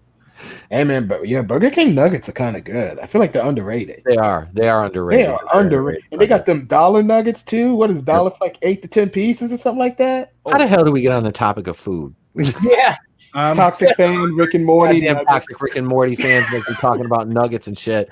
So because I don't want to be in Brie Larson anymore. We're not in Brie Larson. We're talking. Nick is watching. It makes me uncomfortable. The League of Extraordinary Brothers. Going in wrong. We talked about Javisi Leslie. We talked about John David Washington. Made the Major's Cat. We haven't talked about Aldous Hodge yet, playing Hawkman. Now Aldous Hodge, I had to think about who Aldous Hodge was, and I'm like, oh shit, he was the main guy in Invisible Man with that girl from The Handmaid's Tale that I can never remember her fucking name. Elizabeth Moss. Yeah, Yep. See, that's where I know him from. I know him from Leverage. That was a good show, man. He was great in that show, man. I didn't watch Leverage. The Purge. He was in the first 2 Purge movies, I believe. Was he? Wait, no, he's not in the Purge. No. Aldous Hodge was in the Purge. Oh God, I just confused the two black leads. That's It's racist. okay. I'm black. It's okay. It's okay. Safe. What are you trying to say, Alex? Just I'm claim safe. just claim Hey, progressivism. hey, at least I didn't confuse Sasha Banks with a fully grown woman like Rosario Dawson. It's true. And Sasha Banks is like fucking what, like in her, like she's probably like 25, 26 around there. So Rosario Dawson's like what? She's like almost 50, isn't she? I don't know if she's almost 50, but she's a woman. She's a Rosario Dawson. I mean, she's probably like, I'd say she's a couple years older. I'm 40. She's a couple years older than I am. She has a different facial structure. Let's just it's like completely different from fucking Sasha Banks. They look nothing alike. Yeah, you go watch The Purge and see that homeless guy and tell me he don't look a little bit like the guy from Leverage. So my thing with all this Hodge playing Hawkman was, and I'm not a big Hawkman fan. I think I bought my kid one of the action figures. I found them on clearance, but I mean the action figure I bought was a white dude, and I know Hawkman has like regenerative powers, so he can basically now, from what I've been picking up, is he can regenerate and be kind of like anyone. So I was like, I was 41. 41, is that what you said? Yeah, she's 41 years old. oh wow, okay. Actually. But so as far as Hawkman goes, they were original, like in the comics went out there, aliens. Like there's a whole race of people. Nth metal comes that like that's their weapons are made out of it. I know the CW tried to do some stuff and I know that some of it in the comics, but they like heavily mix it up with like the Egyptian deities and like it was and that's actually part of like the Hawk, man and Hawk girl story is that like, but, and I don't really think race matters for this character. I didn't either, really. No, I'm fine. He's a good actor too. Yeah, but when my question is what movie is Hawkman? Black Adam. So Black Adam. He's going to be that's Black interesting Adam. because like in what way is he going to be in this movie? And so this is Shazam, right? This is going to be Shazam versus Black Adam, essentially. Yeah. It's not a hill I'm worth that I find it worth dying on. Yeah, this isn't really. If it's good, if it's well written. If it's well written and he fits the role, more power to him. I hope. I don't mind. I'm not opposed. I'm not opposed to this one as much as I am Reed Richards, just because of like it's. If you want to give, if John David Washington wants a role, give him a character there's a ton of black characters in Marvel. My God, there's a ton that they haven't even brought to the screen. So it's like, why don't you give him one of these characters? He's a good actor. Let him put a spotlight on him. Yeah. You know what I mean? And I don't know why. I feel like you put some dreads on him. I can see him as Bishop. But again, that wasn't also him like asking to be that character. Yeah. That was an interviewer was like, "Hey, how would you feel about play?" Because they knew that's how these people get their clicks and get their these crap articles is they ask terrible questions. And now this isn't as bad, so like the guy of course is just gonna be like, yeah, I'd love to play that, but like probably here's a real question. Why are you asking me that question? It has nothing to do with anything in reality. I haven't been asked to do that. I wasn't considering it. You just wanted this quote. So but I love what Tom Hardy said when someone was like, what's your character's like sexuality in this movie? And it's just him going, and he goes like, what does that have to do with anything? Like that doesn't have anything to do with the story, with my character, with me. Because then they were like, what's your sexuality? He's like, what the fuck does that have to do with anything? That's my favorite responses ever. And I'm just like, I wish more people would actually answer like that when they get like totally, obvious bad questions that are just, but they're not thinking. You're not thinking in the moment. Like you're answering the interview. If you're a big actor, you do thousands of these interviews. So you're just like, I'll just try to answer the questions. Just get through them. Did he also say it with sarcasm in his voice? Because he's like, hey, I'm an actor. I'll take a paycheck. It's you don't get that in the written word.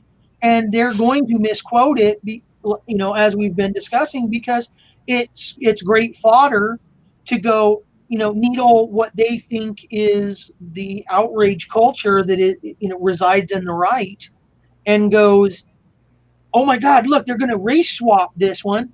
And then it's not even him that's saying any of it. And he may not have said it in the manner that he's quoting it as, like, hey, I'll sign the deal right here for the paycheck. Yeah.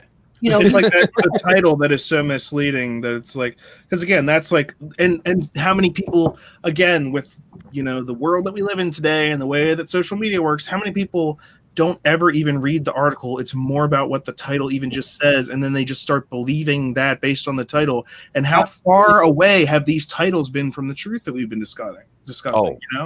So they don't care about the truth. They're saying, if we could put it behind the first layer, which is the title, then we'll have enough people believing that. If we can put it behind a second layer, which is the article that we're going to make up ourselves, we're going to extrapolate from this quote taken out of context, all of this nonsense.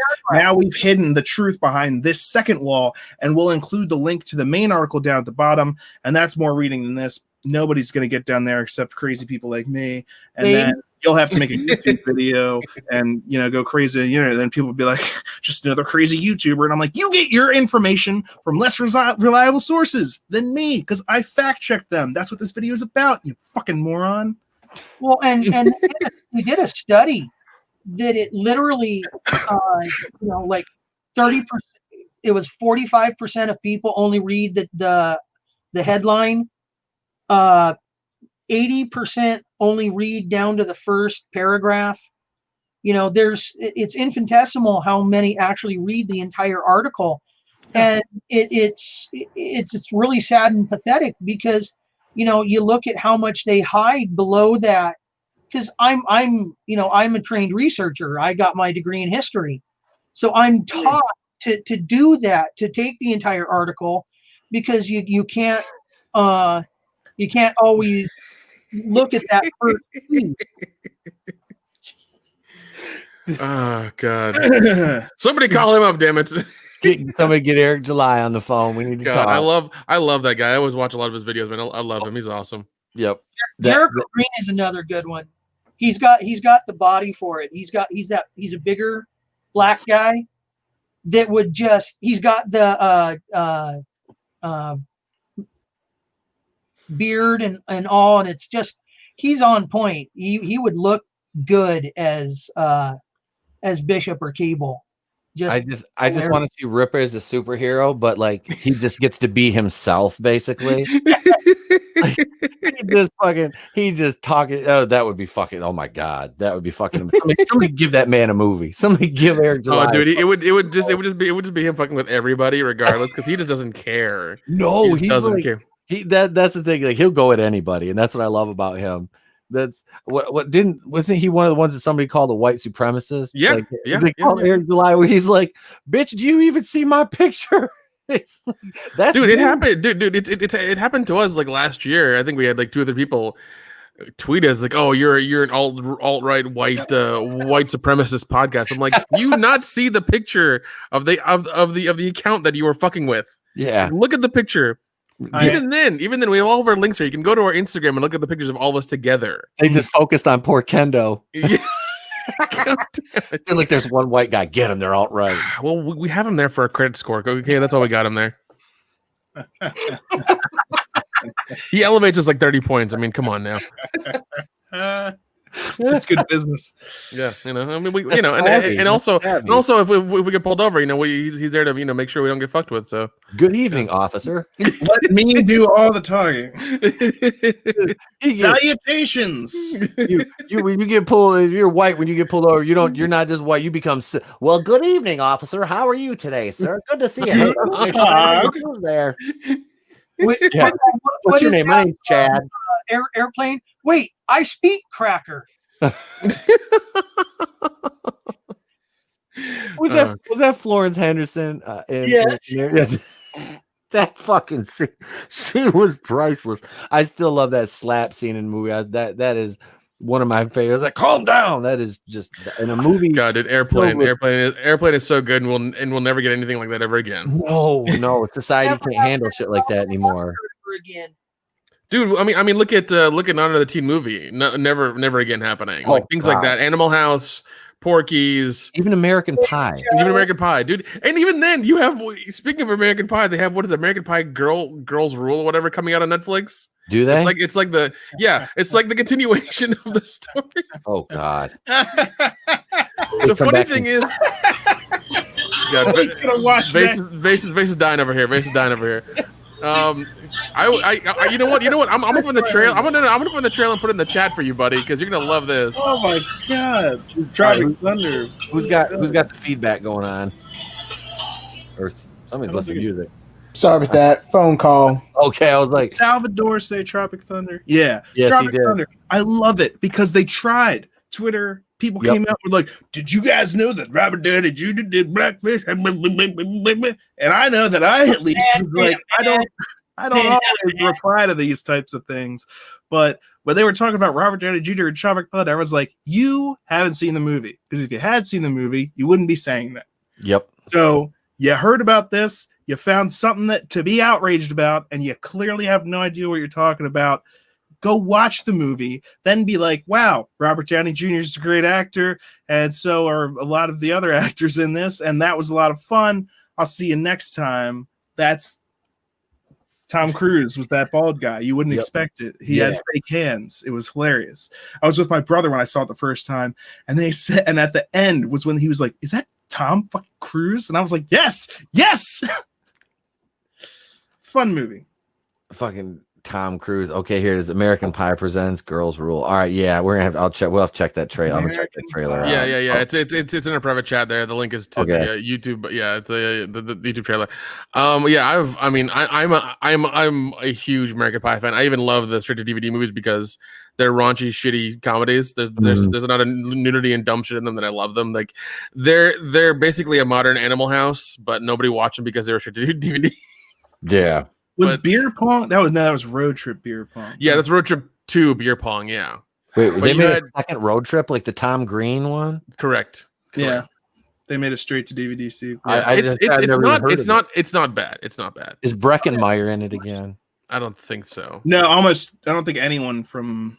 I think DJ Quills, whatever's in it. Oh, DJ Qualls. Yep. Qualls, yeah. He's in it, and he plays the one like giving them the tour of the campus. I think he's the one doing it. Oh yes, it's like the narrator kind of. Yeah, and like honestly, like I mean, it's a decent watch. It's not bad for sure. I mean, it's okay. I was just thinking of like straight to DVD like sequels and that. Hey, like Porky's, we're talking about American Pie, like that was. Porky's had one that came out in like 08 or 07 or whatever, and it's really fucking bad. I've seen that. Oh God. Yeah, they made it just to keep the rights. That's what they did.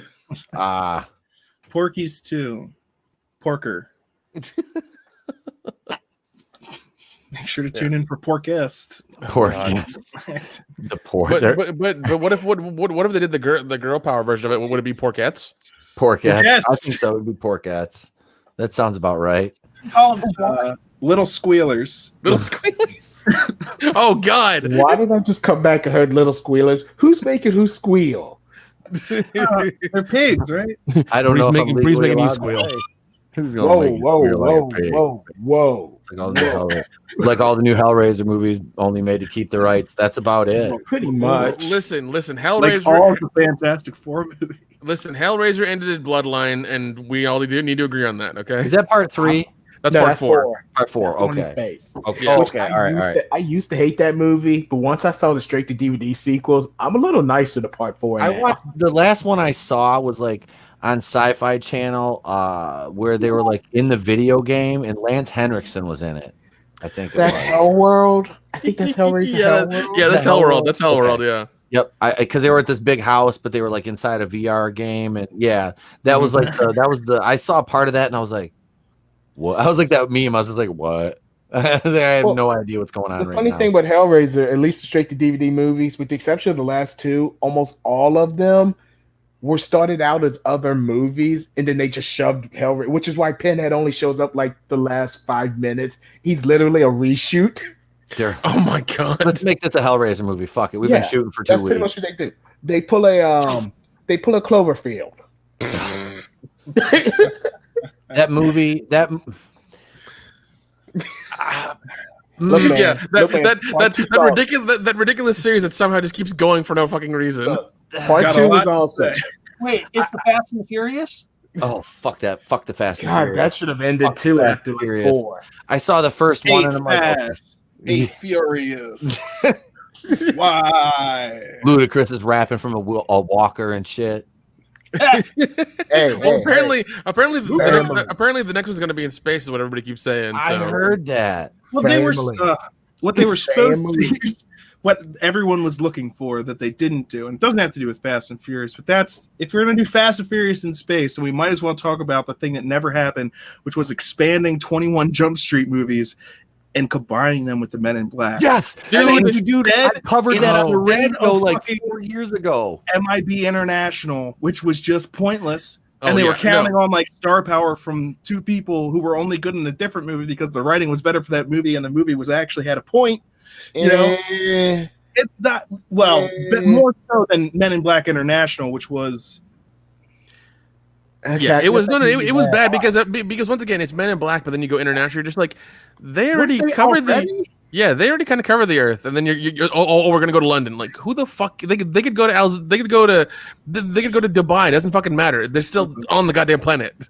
Yep. Yeah, it's like Men in Black International. It's like we're talking about aliens coming to our planet, right? Was this organization not international before? At no point watching Men in Black did I think that they were keeping track of the rest of the world. It's like, oh yeah, all we ever did was New York, and if there are aliens elsewhere, I guess we're fucked. They're like, just fuck it. If it's outside of the 5 boroughs, we don't care. We're Hell's Kitchen, Men in Black. Listen, They're the kingpin of fucking alien extermination. We're only fucking covering Hell's Hollywood. Kitchen.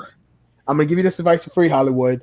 Chris Hemsworth's not funny. Stop trying to make him funny. Make more Extraction. Make less Ghostbusters and Ragnarok. No, the big tough guy who's funny now is John Cena. John Cena is turning into fucking Jim Cena Varney. is kind of he is. Jim Varney with muscle. Yes, he is. Wait, who's the guy actually from 21 Jump Street and 22 Jump Street? Channing Tatum. He has discovered a great instinct for comedy. I think he's one of the most hilarious funny. comedic actors. Oh yeah. Like when he goes for comedy, like he hits it, and I used to hate him. Like I used to, or at least not hate him, but like he was someone that I looked at and I was just like, I don't, who cares? Like this isn't. I consider him someone with talent. I consider him someone who's like attractive, and he's there as a bit. And then like I saw him in some other stuff, and I was like, he's got a good comedic instinct. He really cracks me up. Like, I'm a huge Men in Black fan, and I mean like I don't like part 2 very much. I think they brought it back with part 3, even though it took them a little while to make it. Yeah. But I downloaded the cartoons years ago and I have them, and I fucking love them because I remember those, dude. Oh. Yeah, I have all 4 seasons except for like one episode, and I watch them constantly, and they're like really good. Cartoon is dope, and they're never gonna come out on DVD or Blu-ray because nobody fucking cares. But I mean, you could have pulled a story from those and like had a really good movie. And absolutely, yeah. And, and there were some really really dark episodes even for a kid. I'm just like, what are you doing? Like, oh man. Back in the days when they didn't make like a sequel necessarily, they just made a kids cartoon, like with the 1999 Godzilla movie. Jackie Chan, Jackie Chan Adventures. Yeah, Jumanji, like all kinds of shit, dude. They made what was it? Remember was it the movie The Great Outdoors? They made a cartoon called Camp Candy. That's awesome. Yeah, remember? I mean, that was a period of time when they were making some really dark, deep cartoons. Mm-hmm. You got like the Animaniacs. Oh yeah. Oh fuck. I'm sorry that I used to tell my mom because I would watch it before I went to high school, and I would look at my mom and go, "This is not a children's cartoon." Hello, nurse. Yep. That was, man. Cartoon. Those shows were fucking great. Oh yeah. I mean, like for instance, Ren and Stimpy was never a kid's cartoon. Right, dude. No.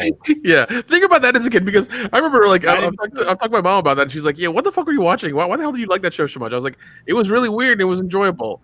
And if I'm ever watching now, I'll freak out. I'm like, "What the fuck was I watching? What is this?" Modern Life. Rocko's Modern Life. He worked for a sex hotline. Yes, he did. Yes, he did. Yes, they did. Nobody knew about it. They just slid it under the rug, and it's like these kids will get it in 20 years. It's fine. And some of the jokes from that show were the funniest things I've ever seen. It's like one time he's like on the train or something like that, and he's like, "Excuse me, what seems to be the delay?" It's like, there's some sort of police activity, and then over the loudspeakers you hear, "Today's police activity, arts and crafts," and you just see a bunch of like police doing arts and crafts in front of the train. It's like, what the hell? Another time he's stuck on the highway and he asks an officer, he's like, "Excuse me, officer, what seems to be the problem?" He's like, "Oh yeah, one of them little reflector thingies done come off the road and they're trying to figure out how to get it back on." And they just have like a team of construction workers around this tiny little thing, and one guy's like, "Anybody got any glue?" It's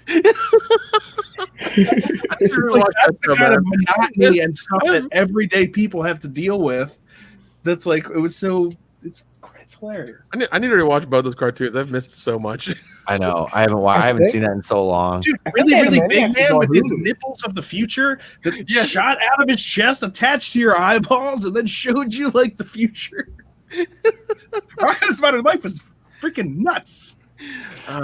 There's a kid that goes to my son's school, and when I'm working up there, his name's Rocco, and I always call him that. I was like, "What up, Rocco's Modern Life?" Rocco's Modern Life. I was like, you might want to ask your parents about that one, son.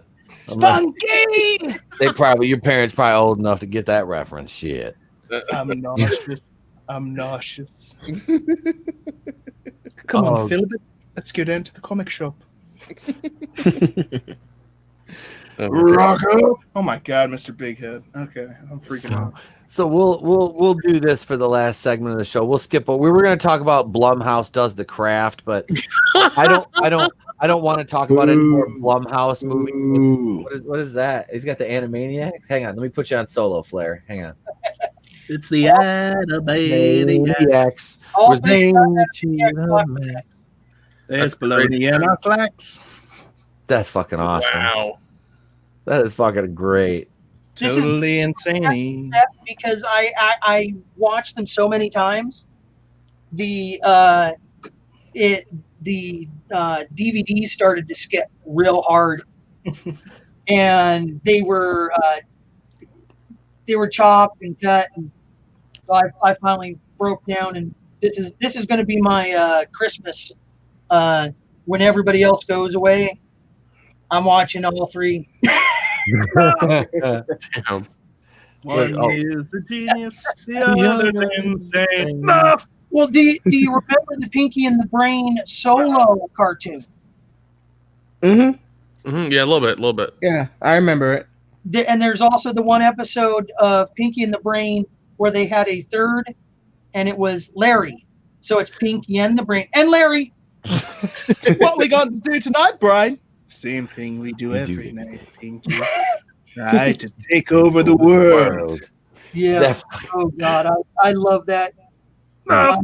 Monster High. Why don't I remember that one? I didn't watch it, but I'm aware of Monster High.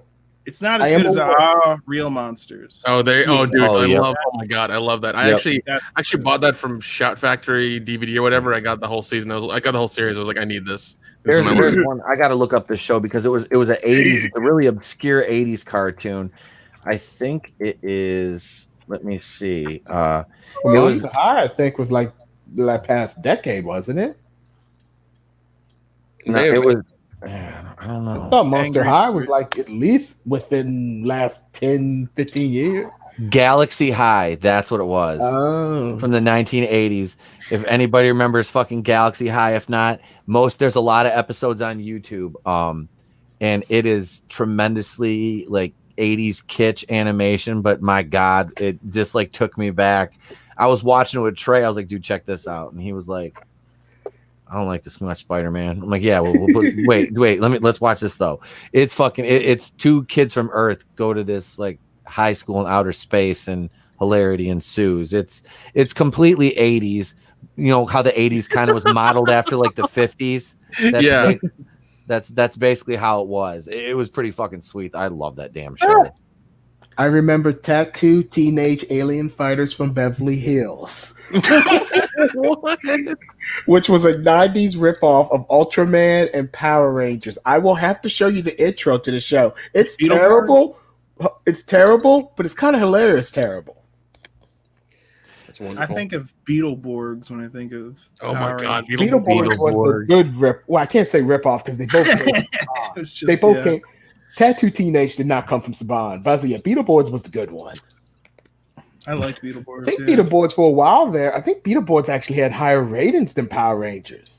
I remember I watched it for a fair bit, but then like I don't know, I just stopped watching all of those types of shows. So I think they're all on like Netflix now. At least I think Beetleborgs and Power Rangers. Beetleborgs was. I checked it out again recently, and I was like, man, when you're a kid, it's just like being on drugs all the time. Because I need drugs now to enjoy the show, but I didn't like it. All right, Vase, tell me I'm not the only one. Did you think it goes with Jay Leno? The remake of Reboot is on Netflix. We don't mention the reboot of Reboot, Nick. Don't mention that. Wait a minute, they rebooted the reboot? Yeah, that belongs in the Department of Redundancy department. Yeah.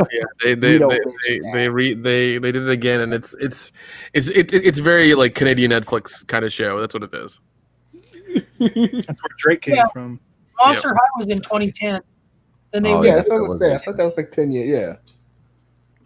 God, it was 30. That was a while ago. Anyway, so so the go home segment tonight. Now we discussed this off air. I'm a pretty decent American Horror Story fan. That is, I really have. Murder House was the very first season, and the casting really hooks you into this show because I mean, yeah, they have a rotating cast, and it's an anthology series for those of you not familiar. It's great. There's been a lot of really, really good seasons, and there's been a couple seasons that were just like, it was a struggle. It was a struggle to make it through. Even for me, who sat through and reviewed 20 episodes of Batwoman, and Alex and Nick know when I review an episode of Batwoman, I don't watch it once, I don't watch it twice, I watch it thrice, and it fucking hurts because have you seen the scripts for my reviews? I write 5 to 7 to 10 page scripts for my reviews, and it's you put more effort into Batwoman than Greg Berlanti did. I think I did. That's Pete's got production value. He's got a script written. Yeah. He's got lighting. He's got good sound. He's got a compelling character. You know, I mean, come on now. But scrappy character we all know and love. I mean, come on. And I still won the bet. I'm never gonna forget that. I won the bet. Yep. That Batgirl would get a season 2. Yep. God damn it! It did. It CW don't cancel stuff. Well, until you got Supergirl. So, I think they're doing that out of because they fucking have to. So yeah. Well, that's because what is it? AT&T. Like Warner Brothers is struggling right now. There's Adam. Hey, buddy. Hey, Adam. How's it going, man? Hey, buddy. Oh man, so we're buying. What? Well, as far as CW goes, like, is Flash going on for that much? Like, I know Arrow. They're in season 7 right now. They're closing everything down. They're like, in my opinion, they're shutting down a lot of that stuff. They need to take Grant Gustin in that Flash movie and kill off Ezra Miller and let Grant Gustin be in the fucking DCEU as the Flash because he's Barry Allen. He's way better than Ezra Miller. Way fucking Ezra better. Miller's is just now maybe again with the Snyder Cut we'll get a little bit more fleshed out, but like even just the way he runs, like, and I don't know whose idea that was, but it's like go back to like the whatever Winter Olympics that Anton Apollo Ono was like the guy to watch in speed skating, and that's what he's doing. Yep, but. Like, I don't know. I think it was one of those ideas that someone had that they were like, that could be cool. And then I don't think anyone really likes it. We love you, Adam. Love you too, buddy. Sunset Hard Hands. Have him run like a runner, not like a, what's this? It's like, what are you doing? He's swimming. It's just Ezra Miller being Ezra Miller. That's all it is. He wants to be different, so he's running like a weirdo. I'm making the character my own. I'm surprised Ezra Miller's not wearing a dress while he's doing it, but hey, I'm not judging. Well, here's the thing: they're doing the Flashpoint movie. Can't the Flash change as well, and we can get the guy from the CW show? Yep. That's the whole. They did cross over. Potential. There's so much potential with the Flashpoint thing for them to fix some of the mistakes that they've made with the DC universe. And it's so interesting that it's happening at almost a similar time to like Doctor Strange and the Multiverse of Madness is coming up to make similar changes to the MCU to prepare them for the introduction of mutants. It's almost like the parallel between Batman versus Superman and Captain America Civil War, like when that shit was happening. It's almost like these people are planning things around what the other is doing. It's so somebody's spying on somebody else and then trying to get the playbook and figure out what they're doing. So it's so funny, but Ezra Miller, since the very beginning when they announced he was getting his movie, he's the only one where they keep trying to give him a co-star. Remember, he was supposed to do one with Cyborg, then he was supposed to do one with Shazam, then he's supposed to do one with Ben Affleck. Now he's supposed to do one with Michael Keaton. Like he's the only one they don't trust to have an actual solo movie. Prop him up. He's not a draw. Exactly. He's not a draw. It's like fucking Ray. It's like Ray Fisher, Cyborg. This motherfucker got mad. He got mad. There was no goddamn abuse on the set of that movie. He got pissed because they offered him shit money because he's a nobody. He was in one goddamn movie. He took it. He did. He took it because he wanted that fucking notoriety, and now he's pissed because it didn't propel him where he thought it would be, and. Yeah, man, he just fucking he's just now it's like, oh, I was abused, and Jason Momoa was like, yeah, he was abused. It was bad on set. I'm like, Jason Momoa, shut up. Your movie made $1 billion. More money. Amber Heard's probably been beating him up. It's not his fault. I've let Amber Heard beat me up too. I'm not gonna lie. Waterboard me, bitch. Could have a hit. I don't care if she hits me with the fists of rage. I'll hi, how are you today? Look, man, she's gonna cut your finger off. That's what she does. That's what Amber Heard does. Yep, I was waiting for somebody to call it. Yep, that's my background, man. I got WKRP in Cincinnati. WKRP. Fucking Johnny. I don't know if that's Fever. actually what they sound like. I grew up watching that damn show. But anyway, so we're gonna talk American Horror Story now. We're gonna take the show home with this. Now, there's been 9 seasons of American Horror Story, and I asked the panel to rate their top 5. Now, if you're not like FlayreX has not seen the show, he hasn't watched it, and Vase is not an American Horror Story. You haven't seen it either. So Flair just said, he goes, hell, I'll rate the seasons that sound the most interesting to me that I'd want to watch. But absolutely, man, that's fine, cool. And it's on Hulu, like we talked about a little bit off air. It's on Hulu, so it's there. And I'm gonna go ahead and start. I'll go 5 on down. Number 5, I'm gonna go with actually it's the 5th season overall was Hotel. Lady Gaga was amazing in that fucking season. It was very, very, it wasn't as one of the most, I mean, it was violent. There was a lot of blood. I mean, a lot of these seasons are like very fucking violent. Some are more cerebral than others, but I really liked that. I just thought it had a cool aesthetic. I loved the hotel. And I liked because they started to bring back other characters from the Coven season. And a lot of these characters are playing 2 to 3 different roles. Like Sarah Paulson, I give so much credit to her because she is absolutely fucking amazing on this show. Much like I'm trying to think of the actress's name who was the lead in the Freak Show season. But so number 5, Hotel. Number 4 for me would be probably, I'm going to have to go with 1984 because that is a slasher season. It's fucking straight up based on 80s horror, and it was the last season that aired, and it was season 9, and that was really great. Number 3, I'm going to go with Freak Show. Freak Show is a very cool season, and it had a couple really good musical numbers, and Evan Peters that plays a recurring role on there got to sing his rendition of Come As You Are, which is one of my favorite fucking Nirvana songs, and actually did it pretty well. So that's number 3. Number 2 for me is Asylum.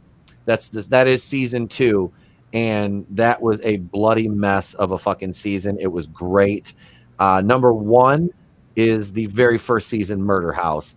That had the coolest aesthetic. The house was awesome. The cast kicked ass.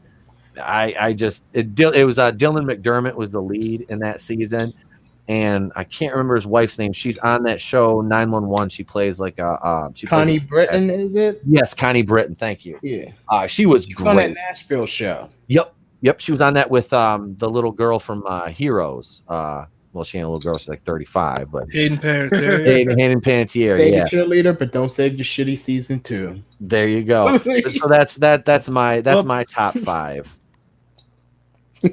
Who now? Nick, you watch it, don't you? Nick and Al. Yeah, I watch. Okay, I watch seasons on and off, so I've missed a few here and there, but I've try to catch whenever I can. But yeah, I'll go through. I'll do my top 5 because I know I've watched at least 6 seasons out of these. Okay. 1984 because I do love the 80s nostalgia. I'm a sucker for that. I know I'm a horrible person. I do love the whole Jason thing they had going on. The story was great, a lot of fun.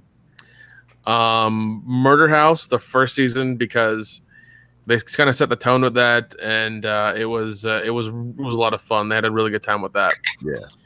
What was the other one? Asylum.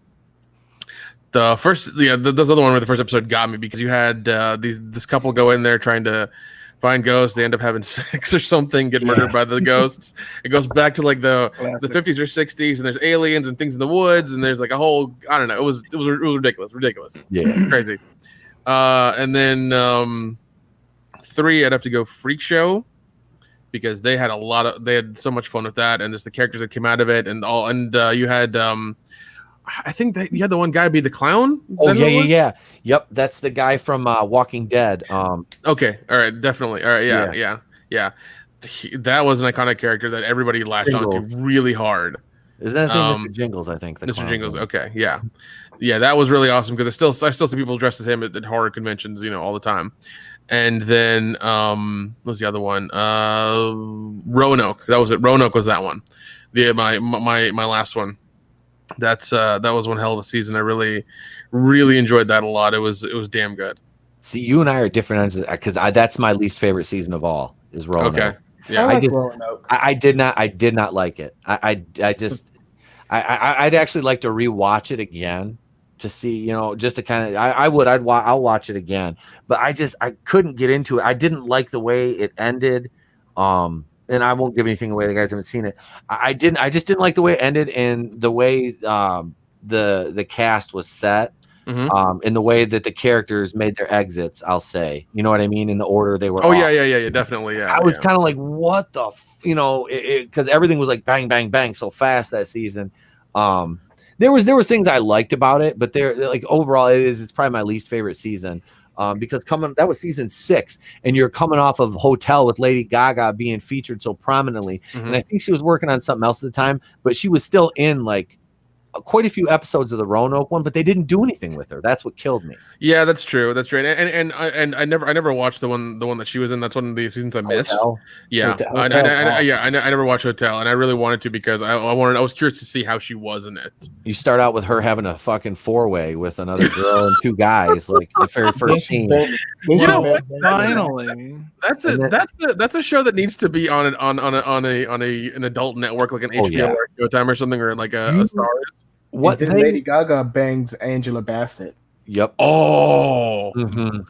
Oh, yeah. That's kind of awesome. And I will say this: I've always thought Angela Bassett was gorgeous, but my God, that woman is just ageless. And is she in fucking shape, man? She is black don't crack, baby. She is so fucking gorgeous. That woman is a fucking Nubian goddess, man. That's why Link 7 looks like he's 17.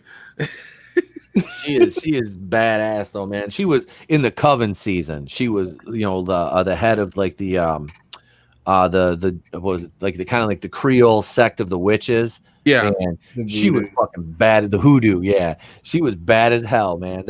Coven is a great season. That one kind of skipped. That one's kind of just outside of my list. Can I ask, just as someone who hasn't seen like any of this, I was, my understanding of this is that like each season has like a theme. Yes. So like, do characters or things carry over from season to season, or is it like they do? They do. They do. That's in interesting. cameos. Okay. Usually in cameos, the only one that was actually a true crossover was Cult. No, not Cult. What was Apocalypse? Apocalypse, because Sarah Paulson's character shows up she shows up in like multiple times in that with like different characters, which is fucking brilliant. Like I said, she does not get enough credit for the talent that she has. I mean, have you seen her new show Ratchet yet? I've heard that's kind of like it's from the same guy who did American Horror Story, I believe. Is it Brad Murphy or Ryan Falchuk? It looks like it is. He went. But what is it? The prequel to One Flew Over the Cuckoo's Nest. That's weird. That's weird. I don't know how I feel about that because I really love that. I really love that movie. And why you need to? I don't know why you need to make a prequel about one character in it. That's is it a prequel to that? Yeah, it's a Nurse Ratchet, the villain of Okay. Well, all I knew about that was like what I had seen from the preview, which told me it was very stylized, very heavy on things like, whoever's directing this, whoever's like doing the color, like every color is specifically chosen for every scene for a reason. What people are wearing is like highlighted or not highlighted. And it's the guy, it's, that comes into it in a huge way.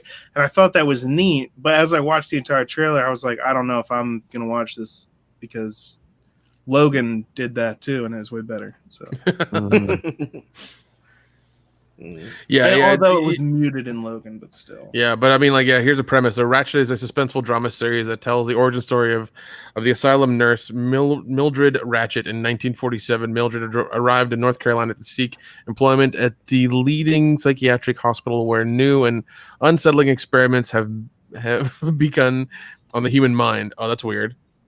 A clandestine mission, Mildred presents herself as the perfect image of what a dedicated nurse should be, but the wheels are always turning, and as she begins to infiltrate the mental health system and those within it. Mildred's stylish exterior bellies a growing darkness that has long been smoldering within, revealing that true monsters are made, not born.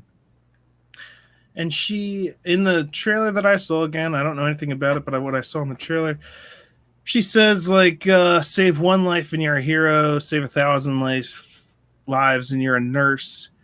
But then it seems like for the rest of it, she's going around killing people. But then I'm thinking she's killing people that she deems as evil or needs to kill and I don't know.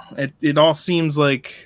It sounds like a backhanded commentary to Stalin's comment on "kill one is a tragedy, kill a million it's a statistic." Yes, it does, and also it doesn't seem like I didn't get any tie to One Flew Over the Cuckoo's Nest. Certainly not the movie. Maybe they're just talking about the story, but as far as visually connecting to that movie, it doesn't in any way whatsoever. It's very visually different.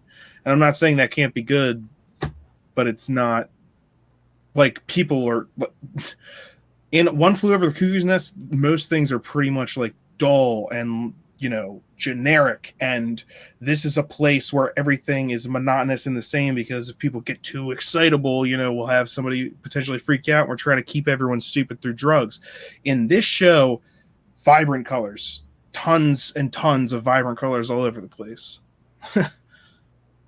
And and it's really cool though, actually, because there's one scene in the thing where a guy takes a drug and the entire thing changes from blue to red, and it's oh well, that's but again, that doesn't fit in with,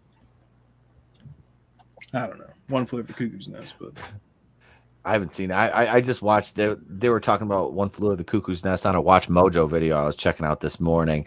I need to watch that one again. Alex, go ahead and give us your list, and then we'll move it on over to Flair. Well, good news is, in celebration of Ratchet, they did actually put One Flew Over the Cuckoo's Nest on Netflix now. Dope. It is on it. Okay, I'm gonna do 8, only because I haven't finished 1984 yet, so it's not fair to put it on there. If I did, I'm gonna be honest, it's probably gonna beat the 2 I'm gonna say. The one I hate the most, my number 8, is the Coven. I hated the Coven season. It feels like the Twilight season to me. Nothing really had stakes. Characters got killed off and immediately got brought back the next episode. Sometimes 20 minutes later, the same episode.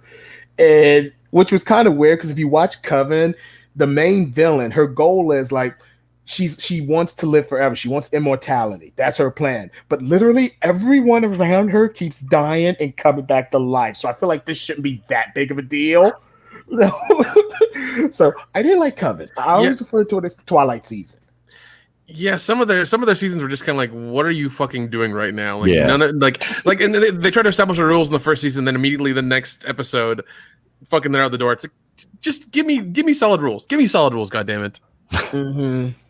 Which is weird that Pete said he liked it because it used to be the argument I think I had with people at Coven was men usually tended to hate it, women tended to love it. Hence why I always call it the Twilight season. It kind of was. It was about the romance and the teen drama and all that stuff. Anything with Emma Roberts. Anything with Emma Roberts. I don't like Emma Roberts too much.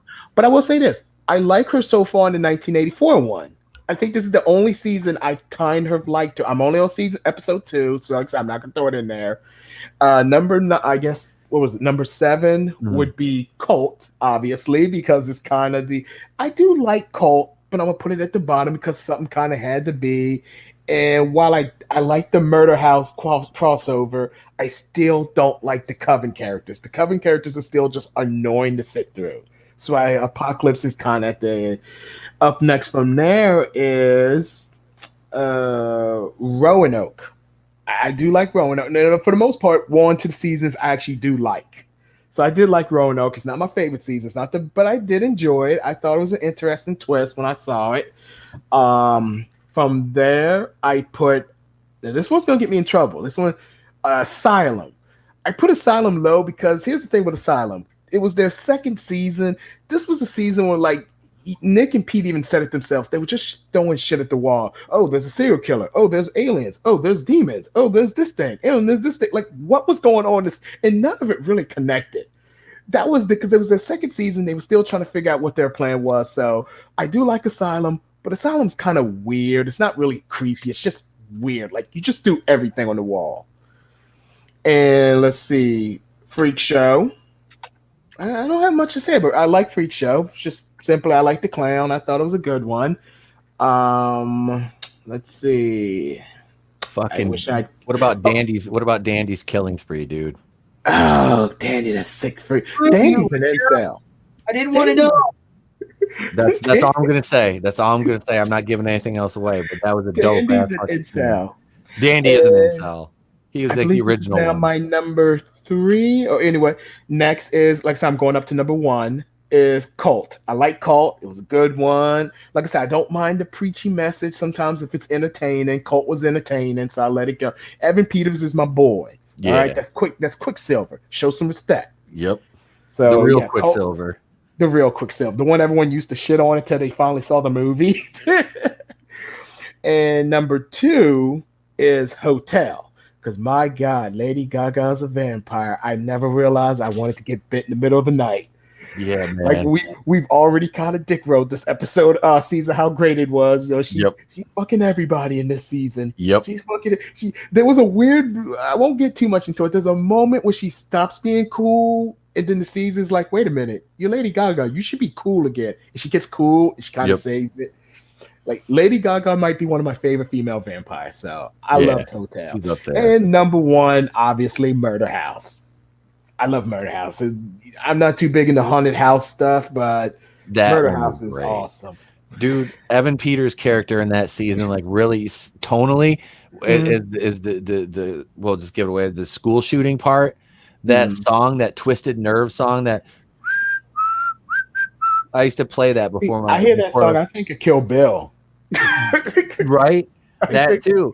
I used to play that for when Trey was a little baby. I used to play that to put him to sleep at night, and it fucking worked. He still likes that goddamn song. That was my ringtone on my phone for so long. But yeah, the Murder House was fucking great. Now I'm gonna start rewatching. It's funny if you look at my list, with the exception of Murder House, you'll notice there was kind of a theme in that I put most of the Jessica Lange.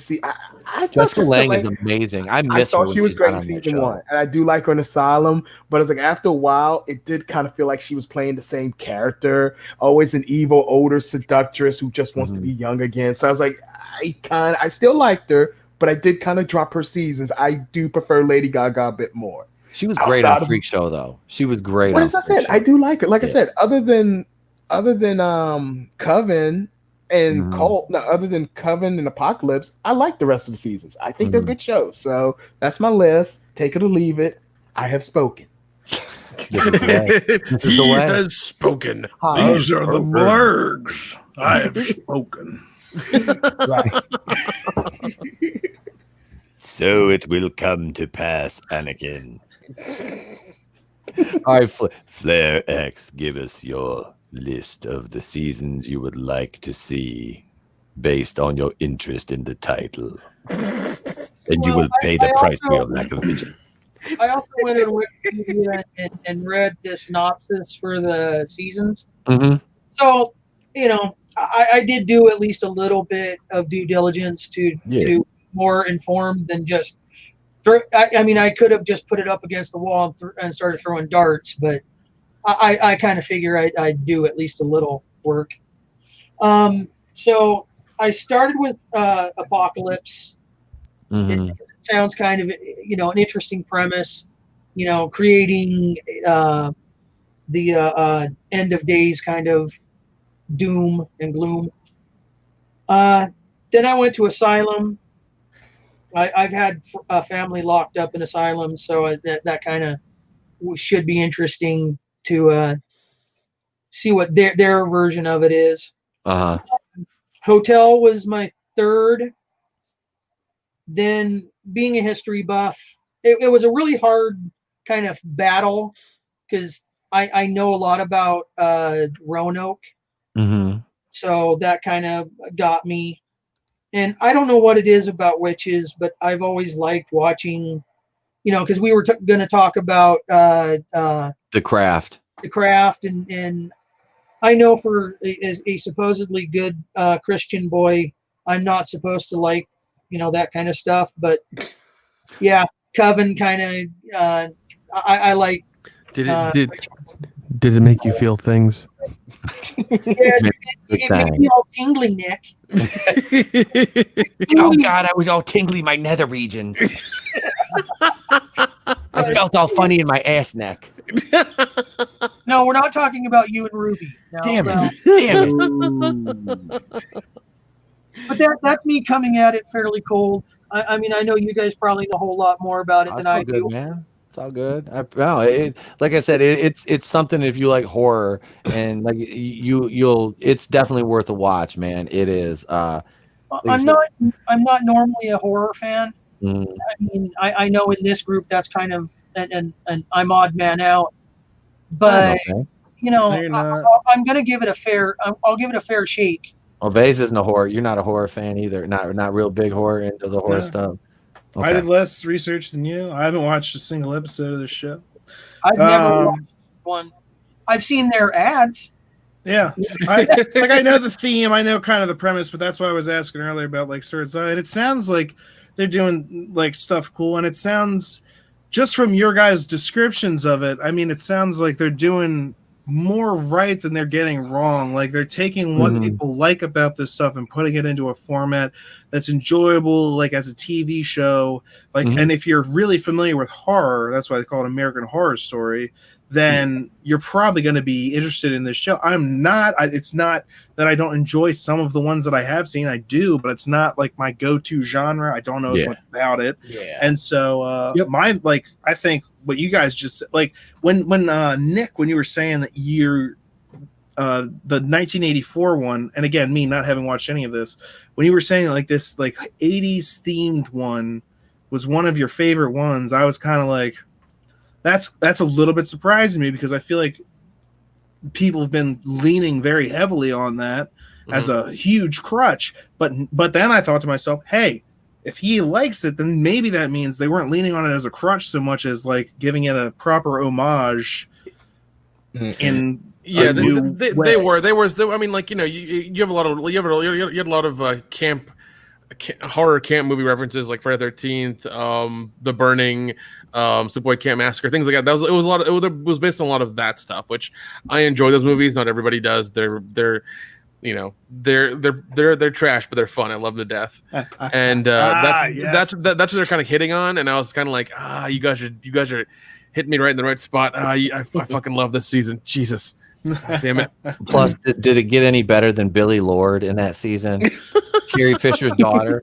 Yeah, dude. Holy shit. Yeah, I've seen her. She's fucking hot. smoke I haven't seen show, her on dude. American Horror No, Story. dude, she is. And it's funny because her and Emma Roberts were both in Scream Queens, and they brought them into this show, and I was like, that's funny. That's hilarious. And they kind of played the same shtick as well, and I was like, I know what you're doing. It's from the same creator, I believe. Okay, all right. Yeah, it was from the same creator. Yeah. So that is, man, 84 that was great. And John Carroll Lynch is the guy's name that plays Mr. Jingles.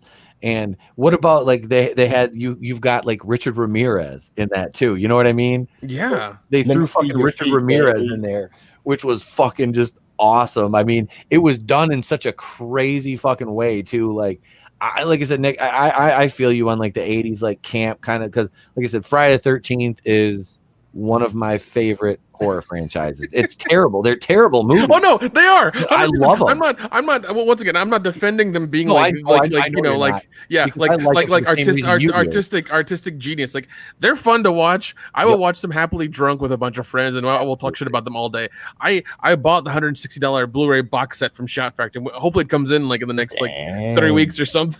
I'm not that baller. I think that's something that also that people don't do as much nowadays, like with movies. Like, you either like it or you hate it, and then you have to defend it to death. It's like, hey, this movie's a piece of crap. You want to watch it together and love it? Oh my god! Like, okay, like there's what is it? There's so many plenty of those. There's so many movies I love that like only like a handful of people like Return to Horror High, ridiculous movie, a lot of fun. Humanoids from the Deep, which is basically dudes in frog suits literally raping girls on beaches to get them to have mutant babies, and then taking over a small town and like killing people at a fair. It's art. Okay, like I love some schlocky shit, and I buy it all on Blu-ray at $40 a pop because I'm a sucker. Okay. Well, can I have a question about American Horror Story. Yeah. Don't they have like a guest really like famous actor or actress? Because I thought I saw Doogie, the guy who plays Doogie Howser, was in one season. Was Neil Patrick Harris? I don't know Neil Patrick Harris. I know now and then, there will be a famous person. Yep. Sometimes they'll carry on to the next season. Like, was it Kathy Bates showed up? Kathy Bates has been in like 2 or 3 seasons. Oh yeah. She was in Coven. She was in Roanoke. And I'm trying to think what else. I can't remember, but no, she's good in that. I just remember the ads, and I thought I saw him in one of the promos. You must have. He may be that, or you must be mixing that up with the Missing Girl movie that he was in as well. No, okay. Yeah, because I was like, I don't think he was ever on any of those. I can't remember, but I don't think so. I don't remember it. I feel like I'd remember if Doogie was in one, but no, I don't know, honestly. Okay, well, that's why I was asking. No, it's all good, man. I know it. Dude, that's the only way. That's the only way we can find out. 0 shows. Oh shit! But we could probably go on for another fucking couple hours, but magical thinking. Actually, wait, hold on. He was in the Freak Show. That's what one. So he was. I think the episode's called Magical Thinking. Okay. He must be one of the few that did not come back, because I don't recall seeing him in any other season. It's in Freak Show. He plays Chester Krebs. I'm seeing him here with a chameleon on his hand. I forgot about that. Yeah. I'm gonna have to go back and watch this. Damn it! Seriously. So now I'm watching Daredevil. I'm watching Melrose Place. I'm watching The Office for like the 20th time. I'm watching Seinfeld for like the 30th time. I just rewatched All the Boys because I don't have Amazon Prime. I know everybody's talking about that. I got to watch that again. But now I'm going to start watching American. I'm watching Walking Dead over and Lost because Walking Dead comes next Sunday, and I'm doing a Lost video right now. So I've been working on that for like 3 days. So I'm making dude, I love that show. I'm unapologetically like a huge Lost fan. So I'm doing watching that Cobra Kai. I gotta watch that too. Favorite jokes from Community is when Abed has a mental break from reality and he goes searching for the meaning of Christmas, and he finds it and he opens it and it's a DVD of the first season of Lost. And someone goes, "What the hell is that?" And he goes, "It's a metaphor for lack of payoff." That's the claymation episode, isn't it? Abed's Uncontrollable Christmas. But I love that show so fucking much. I remember that. Are so wonderful. Oh, I'm still working my way through Justified. Oh, yeah. That's another good one. Yeah, I might go back and watch Psych or Scrubs again. I'm not sure. Oh yes, Scrubs, heroic triumphs of shows. Scrubs is fucking great if you take the last season out of existence. 100%. I don't watch it. I get to the point of him going through the hallway and the projector on his face showing his future. Done. I'm over. Yep, I never go to the next season. It never happens. And Psych is just a good goddamn show, and I fucking love it. I never watched Psych. Everybody told me I never watched. Don't be the only black lead on a major cable network. Okay, basically, if the two guys from Scrubs had different jobs, that's what it is. Yeah, pretty much. If those characters, I've never heard anyone say that before. It's so true. If those two characters had different jobs and they were detectives as opposed to doctors, that's what it would be. Yeah, I'm gonna say this for Scrubs though. Maggie Larson is fucking hot. Oh yes, she is. Oh yes, she is. Maggie I'll look her up. So, or we'll be at it for another 20 minutes. Anyway, guys, we went over tonight. That's fine. It's been a great fucking show. I'd like to thank FlayreX, the professor, Linkalek7 for making his return. It's a Vase for coming on tonight, and of course, Nik from WCBS. Thank you, gentlemen. I appreciate you all hanging out tonight. This was a good time. This was a good time. This was a good episode. Oh, man, anytime, guys, anytime. Thank you. And thank you in the chat, everybody, for participating in the show tonight. We have some lovely parting gifts for you in the form of my outro video. So I am Itepo Kuin of the Place to Be Reviews. I've been here with all of you. And if I don't see you, remember, have a great day. And